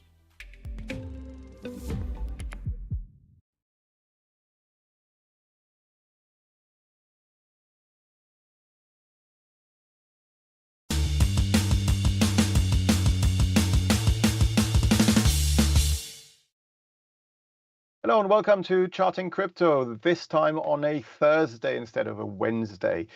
But crypto markets are still just as interesting. And let's begin by having a look at Bitcoin. And what you can see here is what surprised a lot of people when we talked a few weeks ago about a possible downside move to this support area, which I highlighted here on the daily Bitcoin chart. And you can see that we basically bounced off that support area just last week on the 22nd of August, actually just before last week on Friday, the 22nd of August. And you can see how technical analysis can really help you with your investments in cryptocurrencies. But what was interesting then is that this strong candle to the upside on Friday was followed by 3 consecutive days and the third of which basically taking us through that support area and below it. So that was actually negative, and we could have expected further downside to be seen at that moment. But you can see here that we basically held on the closing basis just around the highs seen at the early July highs, the early June highs, and also the late May highs. So they created another support zone here. And what's interesting since then is that today we are breaking above that previous support area, which because of what is called inverse polarity is now a resistance zone. Well, that resistance zone has been broken through because we're trading above it. Now, this is just an intraday move so far, but if we were to close here today, then for me, this previous support zone and resistance area wouldn't be valid anymore. And what we would then look at is the downtrend line here. You could see we're testing it right now. That's why Bitcoin is probably currently struggling, because it's at that resistance line. But if that were to give way and we were to close above it, then it's quite likely that we're going to continue to go higher. So how high can we go? Well, again, what we do is we look at previous clusters of support and resistance. And what we can see here is the 15th of July low, the 25th of July low. These here together with the low here on the 11th of July could potentially act as a minor resistance area. So that would be our first target zone. That's around $114,923 and $115,712. So that's our first resistance area. Above that, what we can see here, you can see that low from the 22nd of July, the 55-day simple moving average, and also the high going back to the 22nd of August. So that would be our next upside target in case of that resistance area being taken out. Now, the bearish view might be if you were to say, okay, if we don't break through this resistance line and reverse to the downside and fall through this previous resistance line and support area here, well, in that case, if we were to fall through yesterday's low, then perhaps we could resume our downtrend and retest the low seen on the 22nd of August and head potentially towards the $100,000 mark. But for that to happen, we would have to see a negative reversal below the low yesterday. And right now, that is not the case. So this is Bitcoin. Keep your questions coming in. I just had one on Solana. Let's look at Solana. And Solana is really interesting because, as you can see here, we're testing previous highs. We're testing the high from the 25th of August, and we are looking very positive. And again here, we use previous lows, and those acted as support in mid-August, as you can see here. So these previous lows here acted as a support area on the 11th and 12th of August, and then again here in the middle of August. And since then, we've been heading higher. Excuse me. So what we're seeing now is a retest of that previous high. And given the strength we've seen over the last 3 days, it's pretty likely that we're going to break through that previous high. So how high could we go if we were to break through here? Well, let's go onto a monthly chart. And we can see here that we're currently grappling with and actually overcoming the highs seen from March 2024. And if we continue to go further up, well, the upside targets we have in play is basically the high from the 21st of November going back to all the way that high here around $259 for Solana. And that also more or less ties in with the highs here in the November 2024 high. And that was made around $264 for Solana. So Solana, as you can see here also on the monthly chart, clearly looking bullish. Further upside looks to me more likely than any downside reversal, but we can never expect the unexpected. So what were to happen if we were to fall and revert and fail at this resistance area? After all, we did so on the 25th of August. Well, in that case, what we would have to see is a reversal. In the first instance, short term below today's low, that comes in around $202, and actually below the last reaction low, which was made here on the 25th of August on Monday. And this low is much lower here. That's at 185.55. And if we were to fall through here, then we could have a reversal take us down back to this support area or the previous support area. But that scenario, as I say, would only happen if we were to start to fail at that resistance area and actually come all the way off again and fall below today's low in the very first instance. And unless that happens, as you can see here, we've got 3 bullish candles. Well, upside pressure seems to be more in play than any downside reversal here. Now, I've got a question to look at Chainlink. Let me just have a look at that. And we can look at Chainlink. I actually had it on here. We had a question on it last week. I forgot. So what we talked about last week was this potential wedge formation and also it heading higher. And it was still grinding higher, but we formed this wedge. And a wedge usually, when we break out of it, can lead to a reversal, and it usually does. And this is what happened here on Monday. We had a pretty sharp decline here. Now, the decline hasn't taken us down to the previous support area I mentioned before, and we're just trading sideways above here. So basically, from a medium-term perspective, Chainlink is still looking bullish because you can see we've got a higher high and higher low, but we've fallen through the uptrend line here. That is less bullish, and the fact that we've broken out of this wedge formation here is also not bullish. So right now, it looks to me as if we're consolidating between this support area down here, taking us down towards the $21 area, and this resistance area around 28. Now, we may just resume the upside again in the days ahead.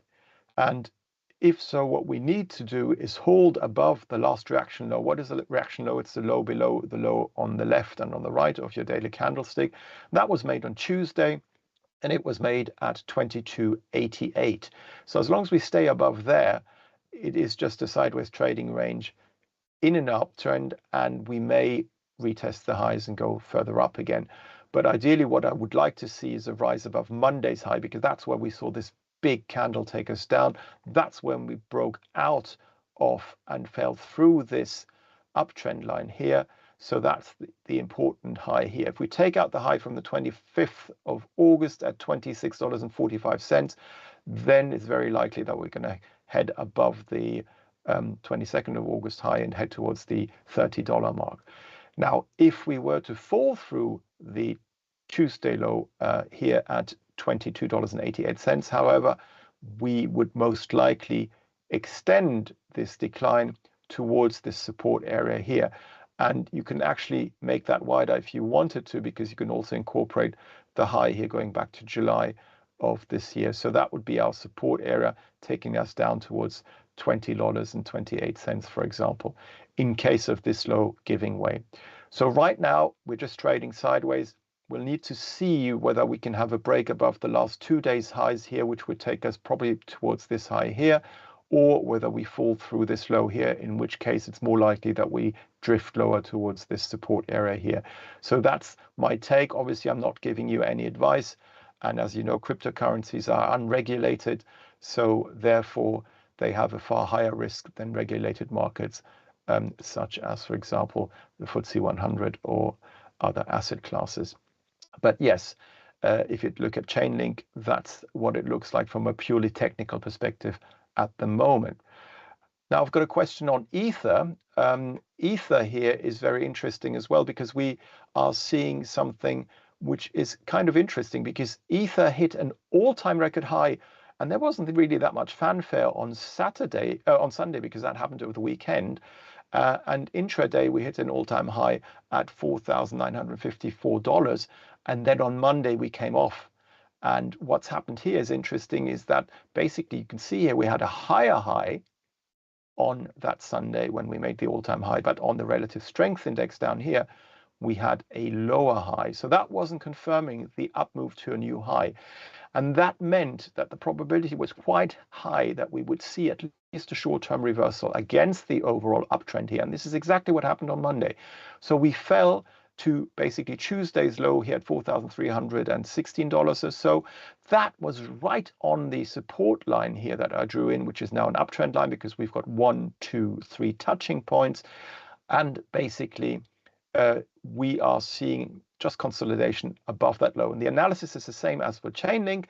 Basically, as long as we hold above Tuesday's low here at $4,315, we could head back up again and actually make a marginally new high, let's say towards the psychological 5,000 mark. That's a round number, so I wouldn't be surprised if we would try once again to hit that high here at that round number.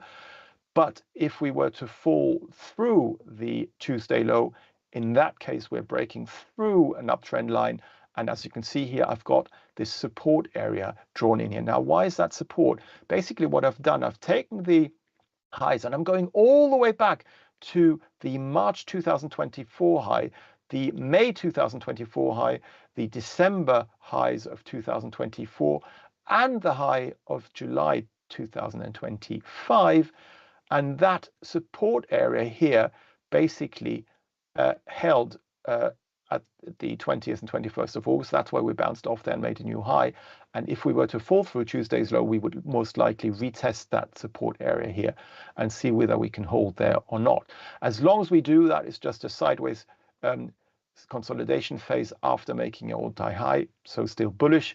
If we were to fail in that support area, we would probably fall also through the April to, no, actually it's not the April, it is the June to August uptrend line here, and probably in that case fall even further towards this area, the August low. But right now, we're just consolidating in an uptrend.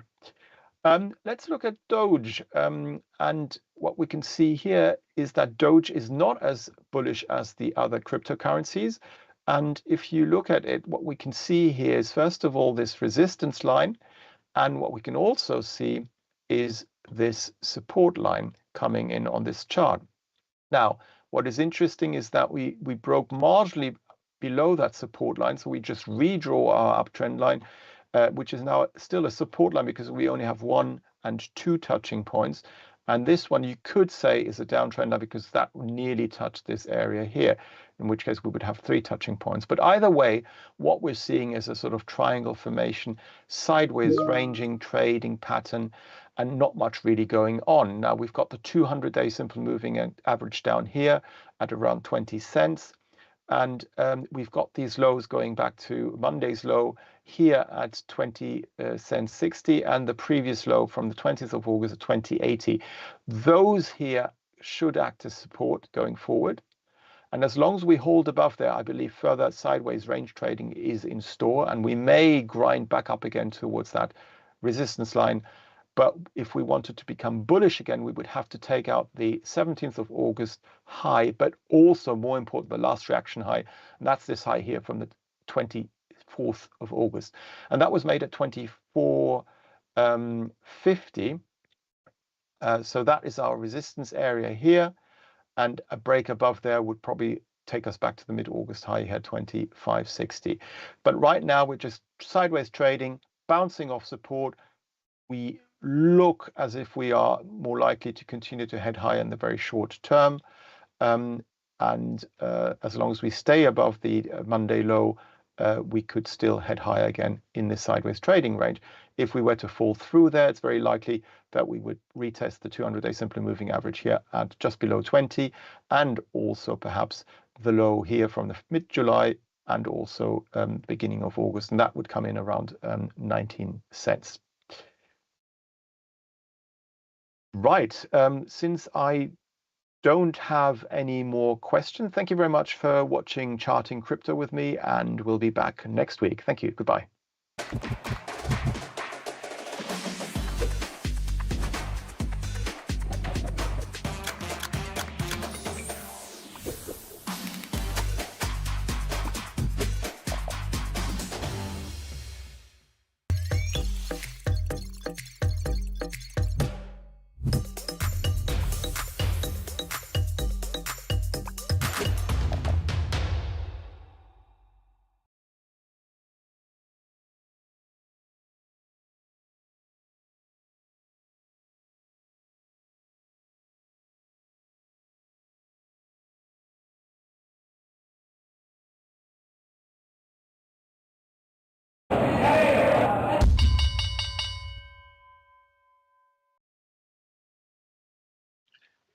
Good morning, everyone. Welcome to the all sessions at 9 a.m. here at IG.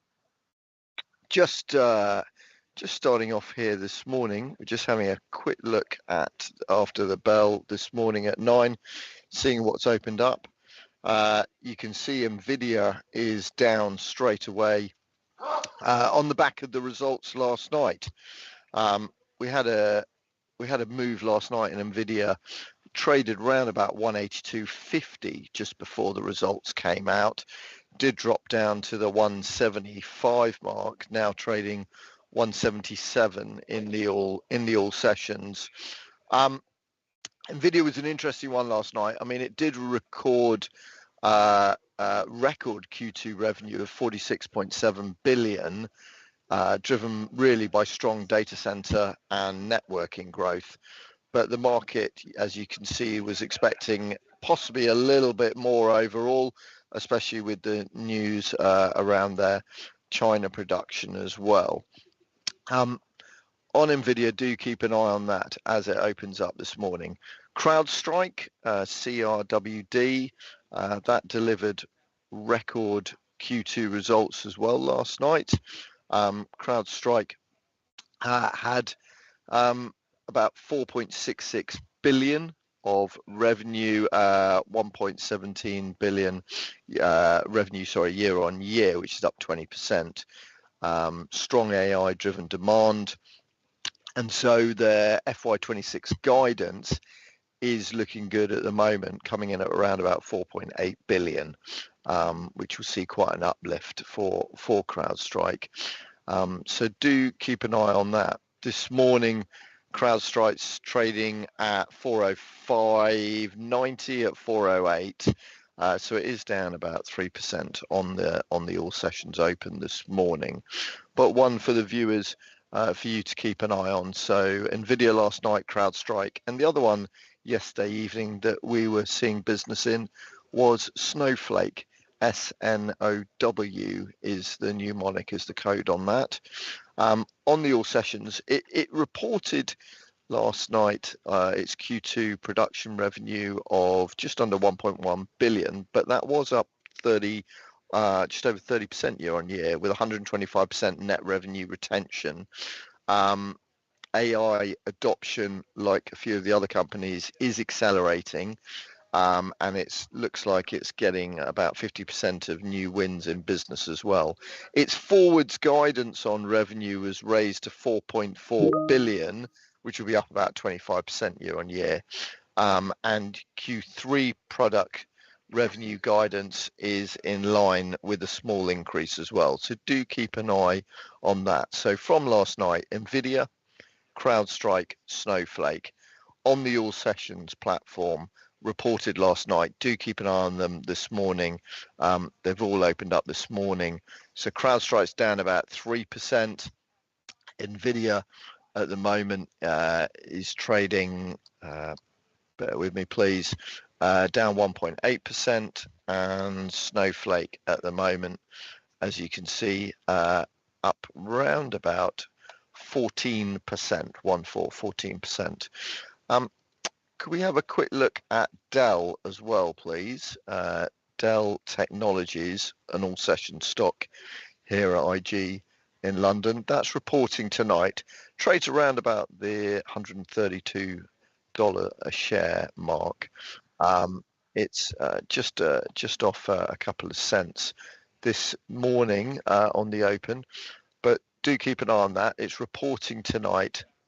It's got estimates coming in that it's expected to post earnings of around about $2.30 a share on the earnings preview. So do keep an eye on that as well. The other one as well tonight is Marvel Technologies Group, which is an all session stock here. MARVELL, Marvel. They're reporting this evening. They're up about 20 cents at the moment, trading around about just above $75, $75.30 last traded. Worth keeping an eye on that as well. It's expected to post earnings of 66 cents a share on its earnings preview. It's based in Delaware, but it's expected to increase revenues by about 60%. To round about just over 2 billion from round about 1.27 billion a year ago. So year on year, you are looking at quite a significant revenue increase there for Marvel. So do keep an eye on that as well. As I said, it's opened up this morning positive as well. So if we look at the all sessions in general here, there's quite a lot of blue on the screen.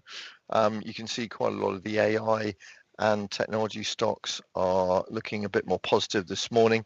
That is in line with the futures. We can see that US tech futures are up, Wall Street futures are up, and S&P futures are up. So you'd expect that the all session stocks are going to be in the blue as we move forward. So for the all sessions, do keep an eye on the ones that reported last night. As I said, NVIDIA, CrowdStrike, and Snow. And do keep an eye out for Dell and Marvel. This morning, they'll be the ones moving at the moment. We're only 6 minutes into the all session, but I think it's worth keeping an eye on those US names for the time being this morning. And that's it from London this morning. Thank you.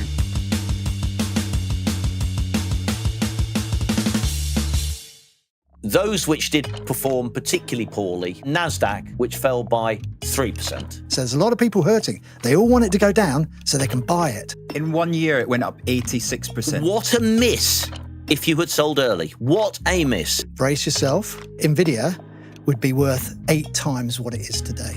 But as long as the music's playing, you've got to get up and dance. Your capital is at risk. The value of your shares, ETFs and ETCs can fall as well as rise, which could mean getting back less than you originally put in. This content is for information purposes only and is not investment advice. Past performance is not an indication of future results.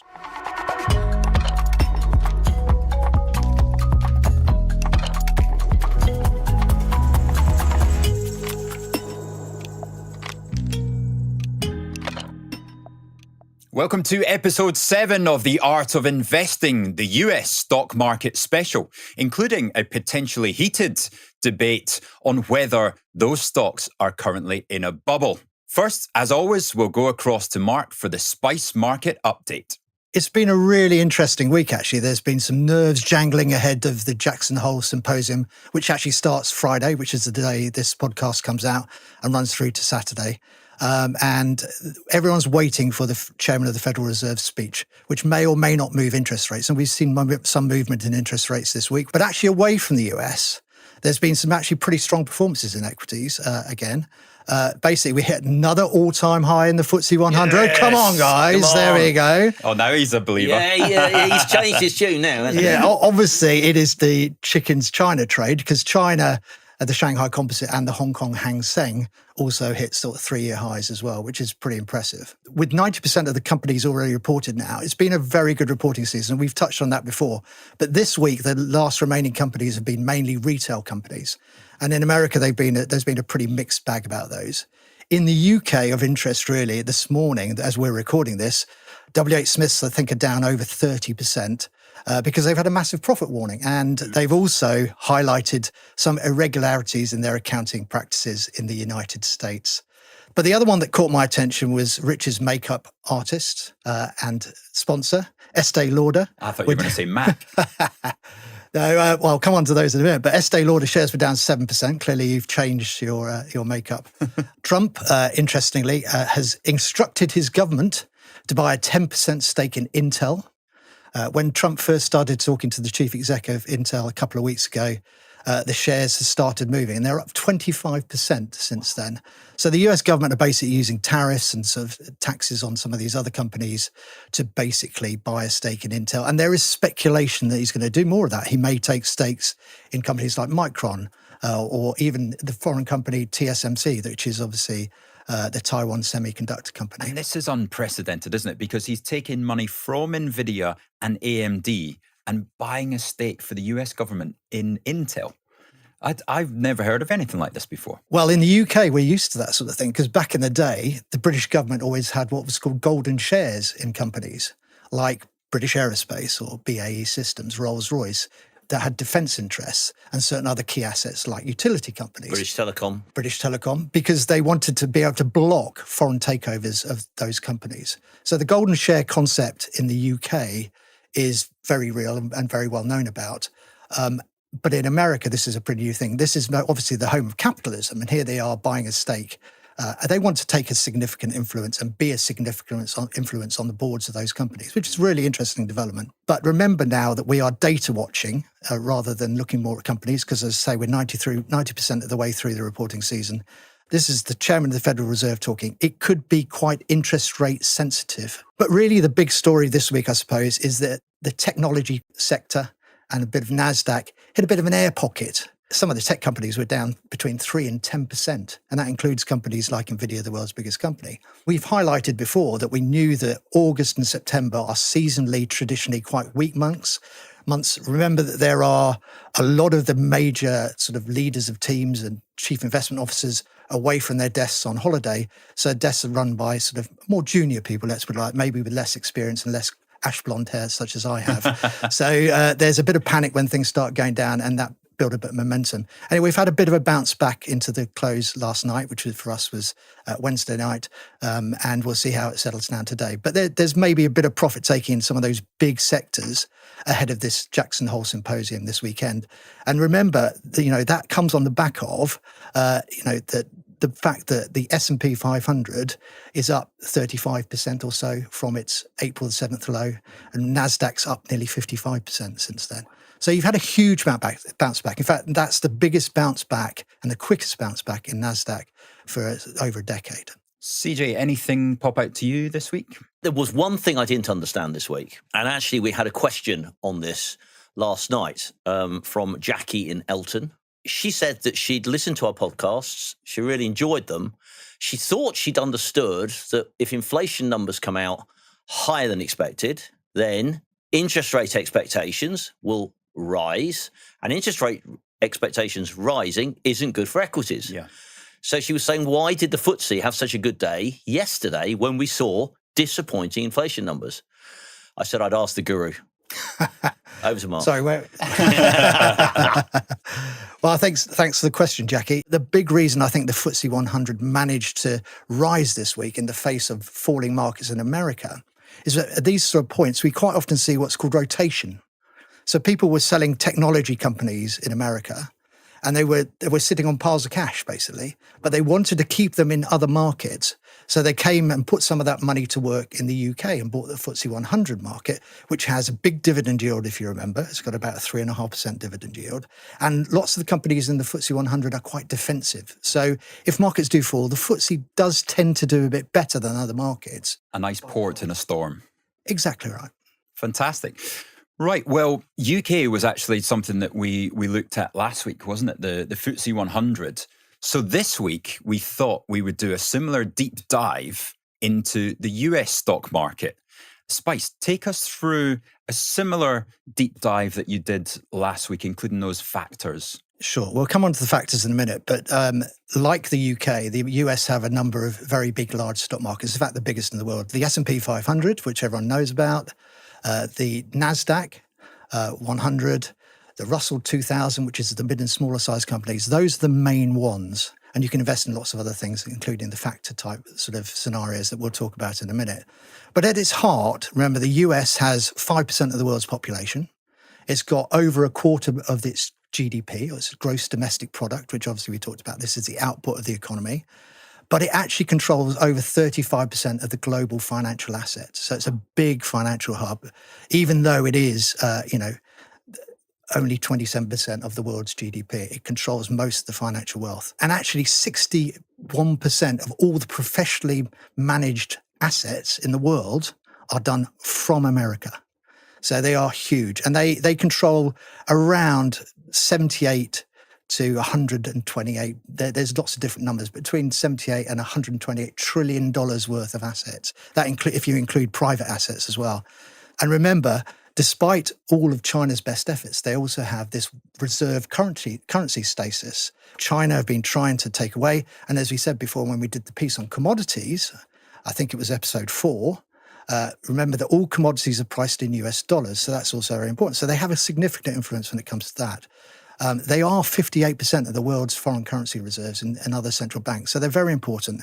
Now, the good thing about the US population is they're very well educated when it comes to equity investing.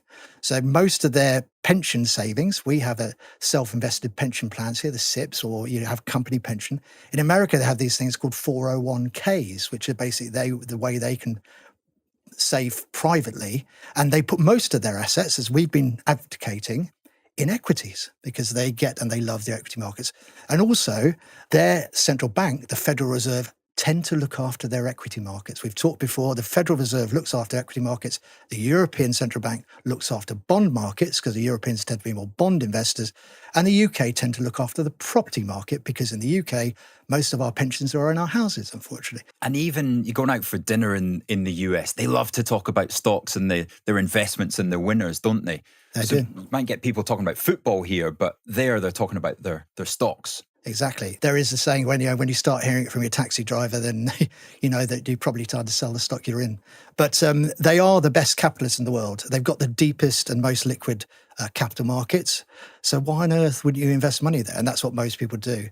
And also, added to this, at the end of the day, they are now the world's leading advocates of AI. They've got the biggest AI companies. They're putting the most investment in by a country mile. The next nearest is China. And weirdly, the UK is the third biggest investor in AI, which surprised me when I did a bit of research in that, because I'm a bit concerned that every company in the S&P 500 has a chief technology officer or chief AI officer. I think in the UK, we've got about 40% of the FTSE have AI officers. So the Americans are taking it much more seriously than we are. And that's good to see, but that's why they're leading the world. And obviously, the benefits that will come from AI, which we touched on before, there'll be huge efficiency gains, much more cash being generated, margins will increase, and efficiencies.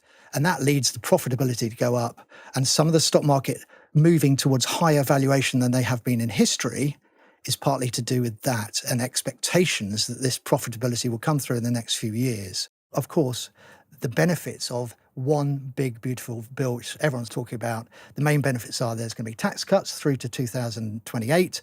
There's going to be, you'll be able to write off any of this manufacturing expense you've got against your taxes, so you don't have to pay as much tax. That will help your earnings per share. That will go up. That helps your earnings. Basically, they are all positive things, the most important of which is they're reducing regulation on companies operating in the US, which ultimately is good for equity prices. I'm still focusing on the fact that the UK is the third biggest spender in AI. Yeah. I mean, it's another ball point for the UK. How many more can we find in these episodes? You are converting me more and more. I'm converting myself, actually, blimey. What can I say? I mean, just to interrupt the torrent of good news there, just with a couple of things. I mean, the key really is whether the bond market plays ball, because the big, beautiful bill, although it's got all these very big positive points, will bring a huge amount of issuance with it. Define issuance there. What do you mean by that? Okay, sorry. The US government will be spending more and more money. The tax revenues that are coming in, although they will probably increase, will be very much smaller than what they're spending, and that difference is the government borrowing. So the US government will have to borrow significantly more than it is now, and it is already, shall we say, creaking a little under the issuance profile, especially as it needs lots of foreign people to buy the bonds.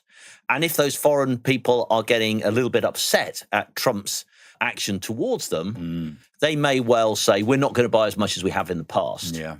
So there's a really delicate balance here. As long as the bond market behaves itself, then what Mark's talking about, you can see that come through beautifully. I think that works very well. The big problem is if the bond market starts to misbehave. It isn't yet. It hasn't so far, but it's what we need to watch carefully. You could say somewhat Trump is walking a bit of a tightrope with his spending, but then also the debt markets, and he has to be very careful. There's not much room for error, is there? There isn't, and I think a positive for him is that when he went down the tariff route to start with, he wasn't walking that tightrope very well. Some might say he fell off it, and Scott Bessent, the Treasury Secretary, got him back on it again, caught him as he fell off and pulled him back on again. And now he's behaving himself on there, saying all the right things for the bond market.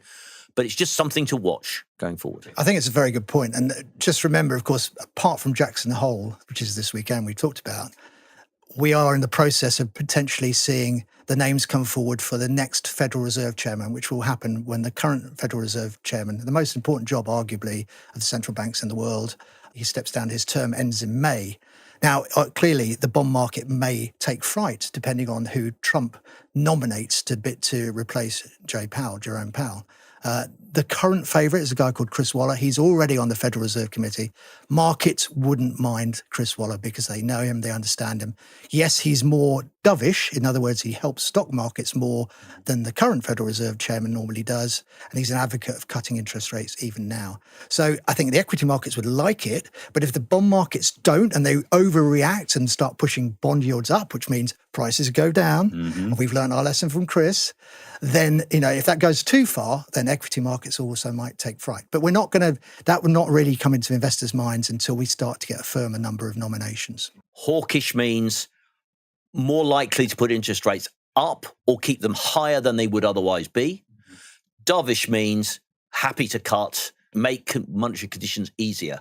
Markets love the doves, they don't like the hawks. We focused on the UK last week, and you introduced this term value and value investing to us versus growth. How does the US look in terms of that?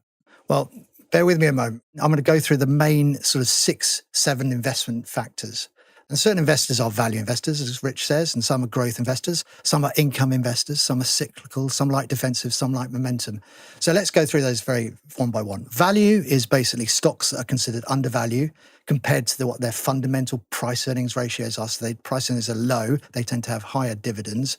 And the hope is that one day a catalyst will come along and that price will be driven back up because the company will be run better and become more profitable and earnings will start growing. But those value stocks are quite a big chunk of the market, and traditionally they've been a big part.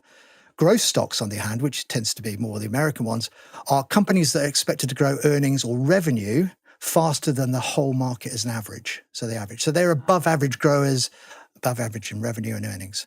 Income stocks are ones that, if you remember the FTSE 100, we said has a yield of 3.5%.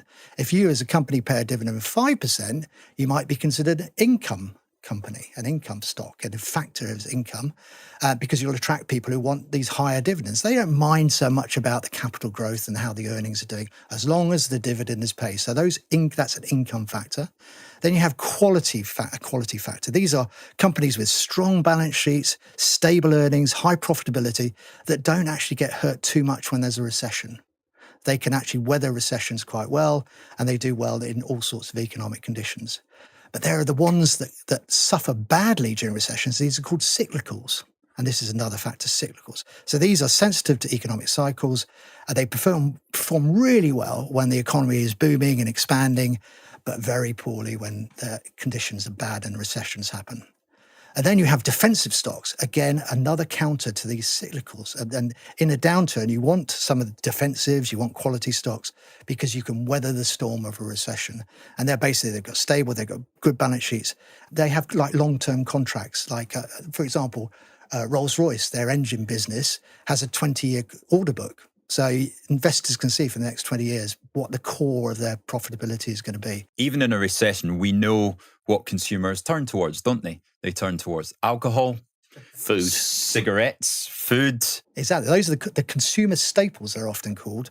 So they're BAT Industries, Unilever, and some of the drug companies as well. And they're all part, as you say, of those defensive companies. And the UK is very blessed with having a lot of those, as we touched on last week. The last one I want to talk about is momentum, because actually that's one of the things that has underperformed this week and seen some of the technology stocks, because having had such a strong rise up in the markets from like say, NASDAQ's over nearly 55% since its April the 7th low, The stocks that got hit the most this week were the ones that had the greatest momentum, and that's a factor, momentum. Those that keep growing and they've got accelerated performance through when the rest of the market may be doing very little. Actually, the momentum stocks do well. So, this week, the top 10 momentum stocks in the US actually sort of had a bit of a fall, as I say, between 3 and 10%, mainly technology stocks. But actually, the other 493 stocks in the S&P 500 actually were up. They actually went up. Wow. So there were 380 stocks in the S&P on the day when NASDAQ went down nearly 2% that went up. And that shows you the differential in the markets that are there. And this comes down to factor investing quite often. Now, talking about when the momentum turns, there has been a lot of chatter this week about whether the US market is in a bubble. CJ, I was wondering if you could tell us what exactly is a bubble to begin with. In my career, I have heard bubbles mentioned a lot of the time, too many times. Normally what happens is somebody sells something, it keeps going up, and they say, I don't really know what's going on here. Therefore, it's in a bubble. It's in a bubble. And most of the time it's not. They just haven't realized they've got something wrong and they need to do something about it. Bubbles are actually about as rare as finding a generous Scotsman. We're going there, are we, sir? Yeah, well, you said that off at my expense with ageism. I'm getting one back at you. They are rare, but they happen. And we need to therefore think about what do we mean by a bubble. Now, I think of a bubble as a deeply unsustainable condition in a market, defined by very high valuations and accompanied by irrational market psychology. You can't understand what's going on and it just keeps going. Now, I recognise that word, especially irrational. That has been used on many occasions, and there is one famous occasion, which we'll get to in 1 second. Just staking on bubbles for the moment, I like the theory that my old boss, George Soros, developed, called the theory of reflexivity. Now, simply put, he said that that feedback loop exists in which investors' perceptions affect economic fundamentals, which then in turn change the investor perceptions. Now, that's lovely gobbledygook. What does that actually mean? It basically means people start to believe something, and that creates positive price action. It's sometimes called animal spirits. Animal spirits, right? That's right. And then people watching those animal spirits start getting persuaded by it. So they start believing what's going on from the price action, and they start buying more themselves. And then that carries on, and the bubble then starts to feed on itself. It starts building, and it builds, and it builds. It inflates. And now we've lost touch of what the real story was, because there's been so much story that's gone on behind why these things have happened. That's now taken over. That's the fundamentals seemingly changing when in fact they haven't changed at all. Which ties into momentum investing a little bit as well. I think you could argue that there's correlation between the more manic periods of momentum investing and what is going on in a bubble. But it's an important thing to realize that the bubble forming takes a long time, and the largest percentage price movements happen at the end of it, not at the beginning of it. And this is critical to understand when you're looking at what a bubble is. So I'll give you an example. The NASDAQ in the 1990s, the US Federal Reserve Chairman warned about irrational exuberance in 1996, your favorite saying there. That is one of my favorite sayings. In fact, I would love to quote him directly. Go on then. Because Alan Greenspan stood up and he addressed the nation, addressed all those investors, and he said, but how do we know when irrational exuberance has unduly escalated asset values, which then become subject to an unexpected and prolonged contraction as they have in Japan over the past decade? Remember, he also said in other speeches, I guess I should warn you, if I turn out to be particularly clear, you've probably misunderstood what I said. Which sums up Alan Greenspan completely. Never wanted to give too much away. If you thought you understood him, he wasn't getting himself across properly. He wasn't one for transparency and clarity, was he? What he was saying, though, was irrational exuberance, 1996. NASDAQ had rallied 40% in 95 and 22% in 1996. So he comes out, it's gone up circa 55%. Mm-hmm. Similar to the NASDAQ in the last few weeks. Exactly. But if you had sold then, if you'd taken Greenspan's advice, which I did, by the way, I took Greenspan's advice. I thought he knows what he's doing. He's chairman of the Federal Reserve. Let's take some risk off the table. You would have missed the NASDAQ rallying 21.6% in 1997, 40% in 1998, and 86% in 1999. In 1 year, it went up 86%. What a miss if you had sold early. What a miss. It then fell 80% by October 22. So the point here is a lot of the price action happens at the end. So don't get out too early. Be patient and look very carefully at the signs and how the market is moving before you decide to sell because you think you're in a bubble. Now, okay, then that NASDAQ.com boom was one example of a bubble. But there have been many others over the years as well, Spice. And it's not just recently, is it? In fact, there's rumors that CJ made a lot of money back selling tulips from his family garden back in the day. So take us through some other examples of bubbles in history. There have been 5 of the most famous bubbles that I'm going to just touch on very briefly. The first one goes back to 1720. So this is not a new phenomenon. It was called the South Sea Bubble. And it's all about a company taking on managing the UK debt instead of the government. And for that, they got a monopoly in certain trades. At the end of the day, that bubble ended very badly, and their stock market having gone up 500%. This one company went up, and there was great investors in it. Isaac Newton was an investor in this company. It went up at nearly 1,000% from its lows, and then went bust, basically. And the stock market fell 80+%. It found gravity. Yeah, the numbers weren't very clear in those days, but it fell nearly as much as it had gone up. The other most famous ones are the ones in the 1920s in America. There was a big economic boom after the First World War, rebuilding all the manufacturing back, and America was leading all that. Then they started this thing called margin buying. They were borrowing money to buy shares and borrowing money they didn't have, mortgaging their houses, doing that sort of. Now, we've heard that before. We'll come on to another bubble that happened that. But that led to the Wall Street crash in 1929. And then the S&P 500, as it was then, fell 86%. But again, it had gone up several hundred percent in the 10 years beforehand. And so you lost a huge amount if you didn't get out in time. And a lot of this is about timing. We've had the Japanese bubble market, which happened in the 80s. They had a massive property boom. Tokyo was the most expensive country in the world. You needed a mortgage just to go and have dinner there. But that bubble, when it burst, the Nikkei basically fell 57%. It then took 40 years for it to go back. In fact, only in the last couple of years, we've seen the Nikkei recover to where it was back in the 80s. In more recent times, we've also seen 2 very big bubbles. The ones that our generation will certainly remember, and hopefully some of you will as well listening to us, was the dot-com bubble in 99-2000. This is basically built on a lack of technology companies. Everyone wanted to get involved in companies that had exposure to the internet or providing the internet. And the most famous of that is a company called Cisco, which we'll come on to talk about later. But nevertheless, they were so short of equities, the ones that were there were ramped up in price and got traded on absolutely ridiculous multiples. Basically, the stock market then fell about 50 to 60%. And NASDAQ, which was the most exposed to that, fell 80%.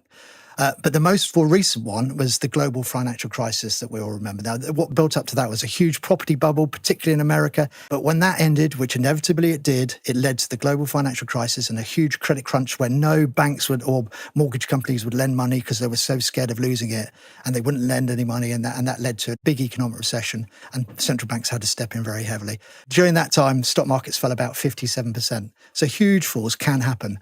But at the end of the day, central banks often step in to help this. Okay, CJ, I mean, that worries me, okay, if there is a bubble, but how do we actually recognize if there is one? What are the warning signs? I mean, clearly, Rich, if I knew every single warning sign could get it right, I wouldn't be sitting here. I'd be on a beach in the Bahamas with my yacht having a great time. But here are the sort of things that I look out for. I mean, first of all, the valuation needs to be extreme, not just high, it needs to be extreme. And there was this very famous investor called Tony Dye. Tony Dye was the chief investment officer of a company called Phillips & Drew.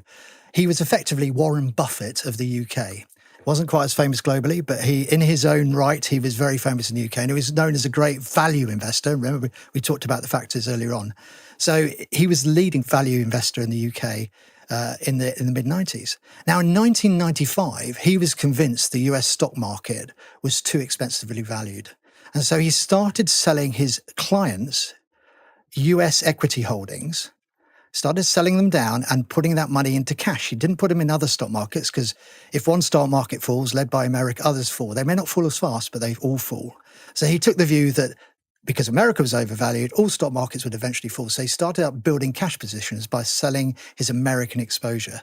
And he started that in 1995. As Chris said, the NASDAQ went up and up and up and up and up. For another 4 years. Exactly. Between 1995 and the peak of the dot-com bubble in 2000, March 2000, the stock market, the S&P 500 had gone up threefold, 300%.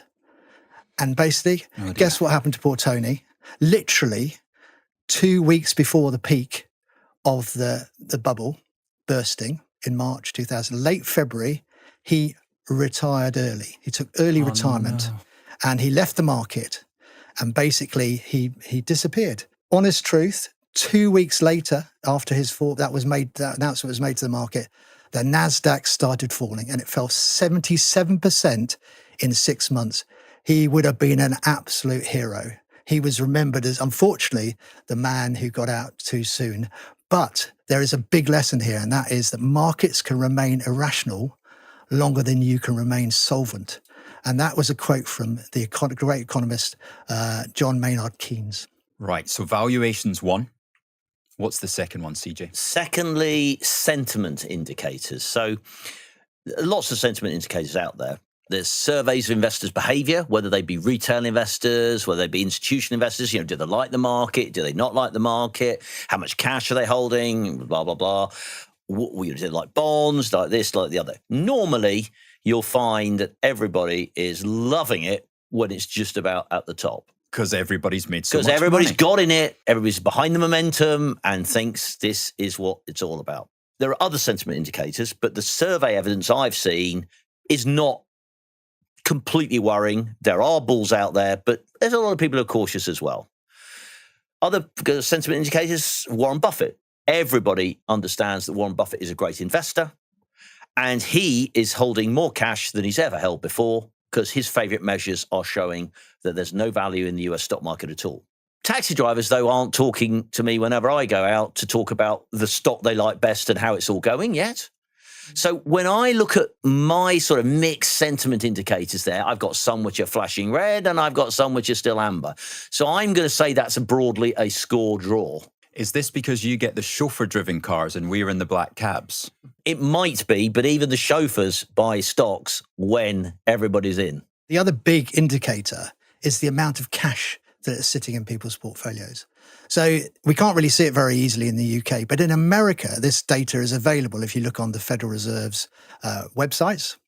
And basically, it shows that at the moment, there is a massive $7.4 trillion of cash sitting in money market funds on the edge of the market, potentially waiting to be invested.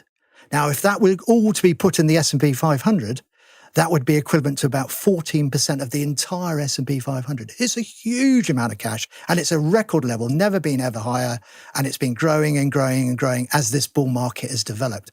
So there's loads of people saying, oh, it's great, bull market. But there's lots of people who haven't participated in it. They're talking the talk, but they're not in it. So there's a lot of people hurting. They all want it to go down so they can buy it. And at the moment, the fear of missing out is hurting them. At the moment, in those money market funds, they're earning a good interest rate, but suddenly if interest rates come down, then that changes and maybe stocks do look more attractive. Exactly. And that's one of the reasons central bankers cut interest rates, because they want to encourage people to use that cash to spend it either in the real economy or in financial assets like equities. So my third indicator is price action. I mean, we talked just now about how the NASDAQ accelerated so sharply just before the top.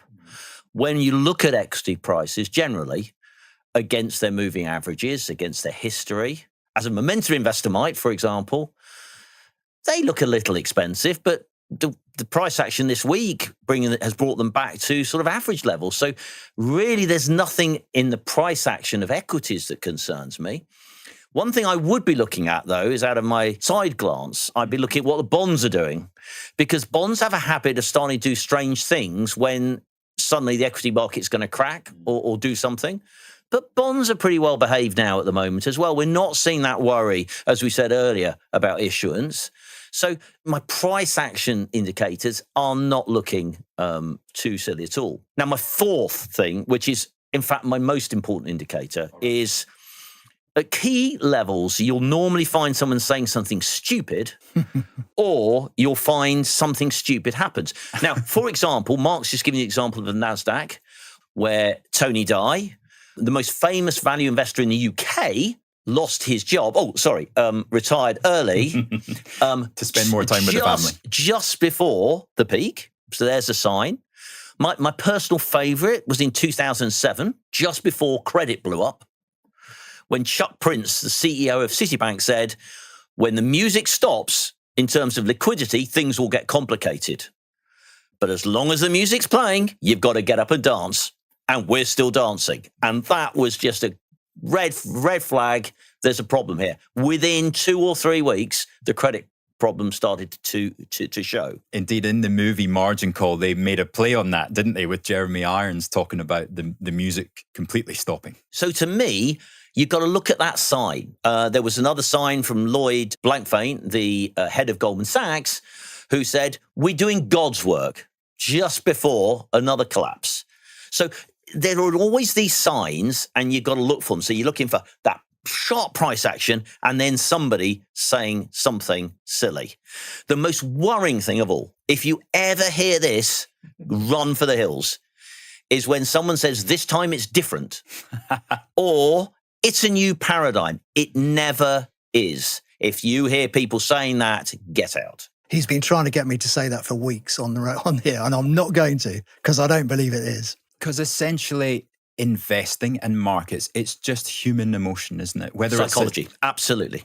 It's psychology. It's how crowds react. When I worked for George Soros, he would spend a lot of time analyzing and thinking about how people react and how people move in herds and how people do things together. Because when everybody's on one side of the boat, it's normally going to go the other way. And you've got to be very, very, very careful. That's why when you look at these indicators of where investor sentiment is, if everybody's the same way, it's telling you you've got a problem.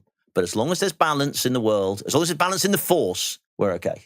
Can I give you some examples of the things I've lived through that are big warnings and I've seen at work? One is about greed. I'm talking about Goldman Sachs. They were the main stockbroker for a company called lastminute.com. You may remember it. And some of you probably used it getting holidays. And it's still going now, but it's owned by, I think it's a Dutch company. Actually, I think it's a Swiss company. But lastminute.com floated in March 2000, which if you remember, that was the peak of the dot-com bubble. And basically, it was floated with a £571 million market capitalization. It made zero money. It was losing money. And it peaked later that day at 768 million. A 35% increase on one day. Oh. And it never saw that price again. But I was a fund manager at the time. I was running UK equity funds, and I was running about £2.5 billion worth of equities.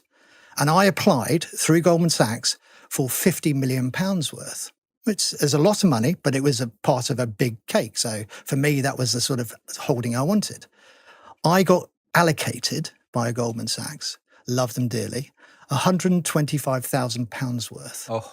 And I'd applied for 50 million.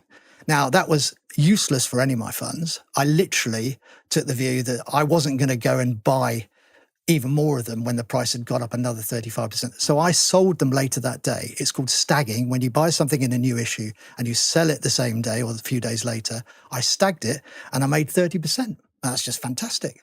But that was a sign of greed. And that was investment bankers trying to get the squeeze of the last penny out of investors. And greed is often, again, a sign of these bubbles, these market tops. that flashes a little bit of a red warning, doesn't it? Because we have had 2 IPOs in the US recently that have been up 100% and people still come in to buy them. So, recently the Circle IPO, and then, of course, Bullish. And we saw Bullish. I mean, a company calling themselves Bullish and IPOing, that in itself has got to be one of these red flags around, when something worrying happens. And I think it's really the conclusion that I draw on it is that there are certainly signs out there that there is bubble behavior in various stocks. No doubt about that. You're one of them very close to your own heart, Palantir, which I know has meant that you can take us all out for dinner tonight because you've made so much money shorting that. And when I say shorting, by the way, I mean selling stock you don't own to buy it back later a lot lower. Rich has hated the stock for a long time and it fell very sharply this week. Let's just get that absolutely right. I think it's a wonderful company. But wonderful companies can trade at the wrong price. What I meant was you hated the price and you thought the price should go lower. But that's an important distinction, isn't it? Precisely. So there are bubbles around in various stock prices. But the question here isn't whether there's the occasional bubble in the odd stock. It's does the market look to us to be in bubble-like conditions? Now, we totally accept that there could be a correction, which is why on our portfolio that we have set up, which we'll be talking about in a second, we are holding 20% as cash. Now, we're holding in short gilts, but we are holding that as cash, waiting for this seasonality of August and September to play out. Because if you remember, in the episode where we talked about this, August, September are the worst 2 months of the year for equities in a normal year. So we wanted to hold a bit of cash back. So this weakness that we're seeing now in the S&P is good news. We'd like it to go a bit further yet, so we can then put that money back to work. But we very much think we're in that corrective phase of a bull market. We've not seen that price action that you would expect to see in the whole of an index driving upwards and forwards. So that is the conclusion that we have drawn. Chris touched on a really good point there. It's the importance of not overpaying for assets, understanding what you're paying for, what you're buying, and when you're buying it in the cycle. So I want to use an example here to show that in my mind, particularly, we are not anywhere near, for example, the peak of the dot-com bubble. So back in 2000, in 99 and 2000, the internet, as I say, was taking off. The biggest provider of the internet backbone and the nuts and bolts that went into the picks and shovels, as it's sometimes called, of the internet, the enabler of the internet, was Cisco. And at the time, it was the biggest company in the world. It had a market capitalization of $570 billion. All right? It was 4.3% of the S&P back then. At that time, it was generating $22 billion of revenue and $6 billion of pre-tax profit, which is very impressive. It's big numbers and the biggest in the world at that time. This year, and they had the results a couple of weeks ago, they've increased their revenue and profits 150% in 25 years. They made $57 billion. So they've made a huge amount more. But it's now valued at just $278 billion. Oof. It's roughly half of what it was back in March 2000. So if you bought it in March 2000, you're basically still halved in value. Yeah. Since then. And by the way, in between March 2000 and now, they've delivered sort of 10% earnings growth every year, year in, year out. They've been a great company. But if you bought them at the wrong time, you've got carried out. Now, interestingly, if you look at NVIDIA, which is the current biggest company in the world. Yeah, how does that compare with Cisco back in 2000? So if you put NVIDIA is currently valued at about $4 trillion. The price earnings ratio, remember we talked about the price earnings ratios before. If you put the same price earnings ratio on NVIDIA's profits as Cisco was at the time back in March 2000, all right, brace yourself, NVIDIA would be worth 8 times what it is today. Okay. 8 times bigger than it is today. And that, I think, is the key point, which is there are signs, valuations are high, but they're nowhere near as high as they were if people start talking about the same sort of thing as the internet bubble. This is why we decided to focus on ETFs and indices, isn't it? We didn't want to go for single stocks, just in case we got tripped up somewhere along the way, which takes us perfectly into having a look at this week's portfolio analysis. So, Chairman, run us through, in a tricky week for the US, how has the portfolio done overall? The portfolio has returned since we started 0.2%, and it was 0.5%. So we had a disappointing week. Best performer on the week was the India ETF, and second best was the FTSE. I had to get that in because it won't often be up there, so I'm going to keep cheering it. The worst performers of the week were the mining holdings and our US holdings. I don't think that's surprising at all. We've got Jackson Hole coming up on Friday, chairman's speech. US has run very strongly. Bit of profit taking seems sensible. We're still pleased with our performance, but we are not as pleased as we were last week. And CJ, just for those who are listening rather than watching on YouTube, run us through exactly the week-on-week performance of the US stocks and our worst performer, the World Mining Trust there. Okay, so those which did perform particularly poorly were our crypto and blockchain ETF, which fell by 1%, the S&P 500 ETF, which fell by 1.2%, and NASDAQ, which fell by 3%. BlackRock, the World Mining Trust, was down a solid 4%. So there's some pretty ugly moves in that area, but we're still up since inception, so we'll take that. Okay, and that plays into this idea of diversification. We had shares in India give us a decent return, and that offset this weakness in the US. So, overall, it's a kind of tick in the box for diversification working, isn't it? You want to ensure, as investors, and everybody listening to the podcast, we want to get this across very strongly, that you have a portfolio made up of lots of different positions rather than just one or two. If you have just one or two and one of those goes wrong, or that could be quite ugly for you, or if it goes right, well done to you. But actually, it's much more sensible to have a small number of positions which are diversifying and are moving at different times to smooth out that performance. And that's what we have in the portfolio. Okay, Spice, what's the feeling on any changes this week then? Well, I personally don't think we should do any. As we've talked about before, we are in the most seasonally weaker, traditionally, months of the year for equities, which is August and September.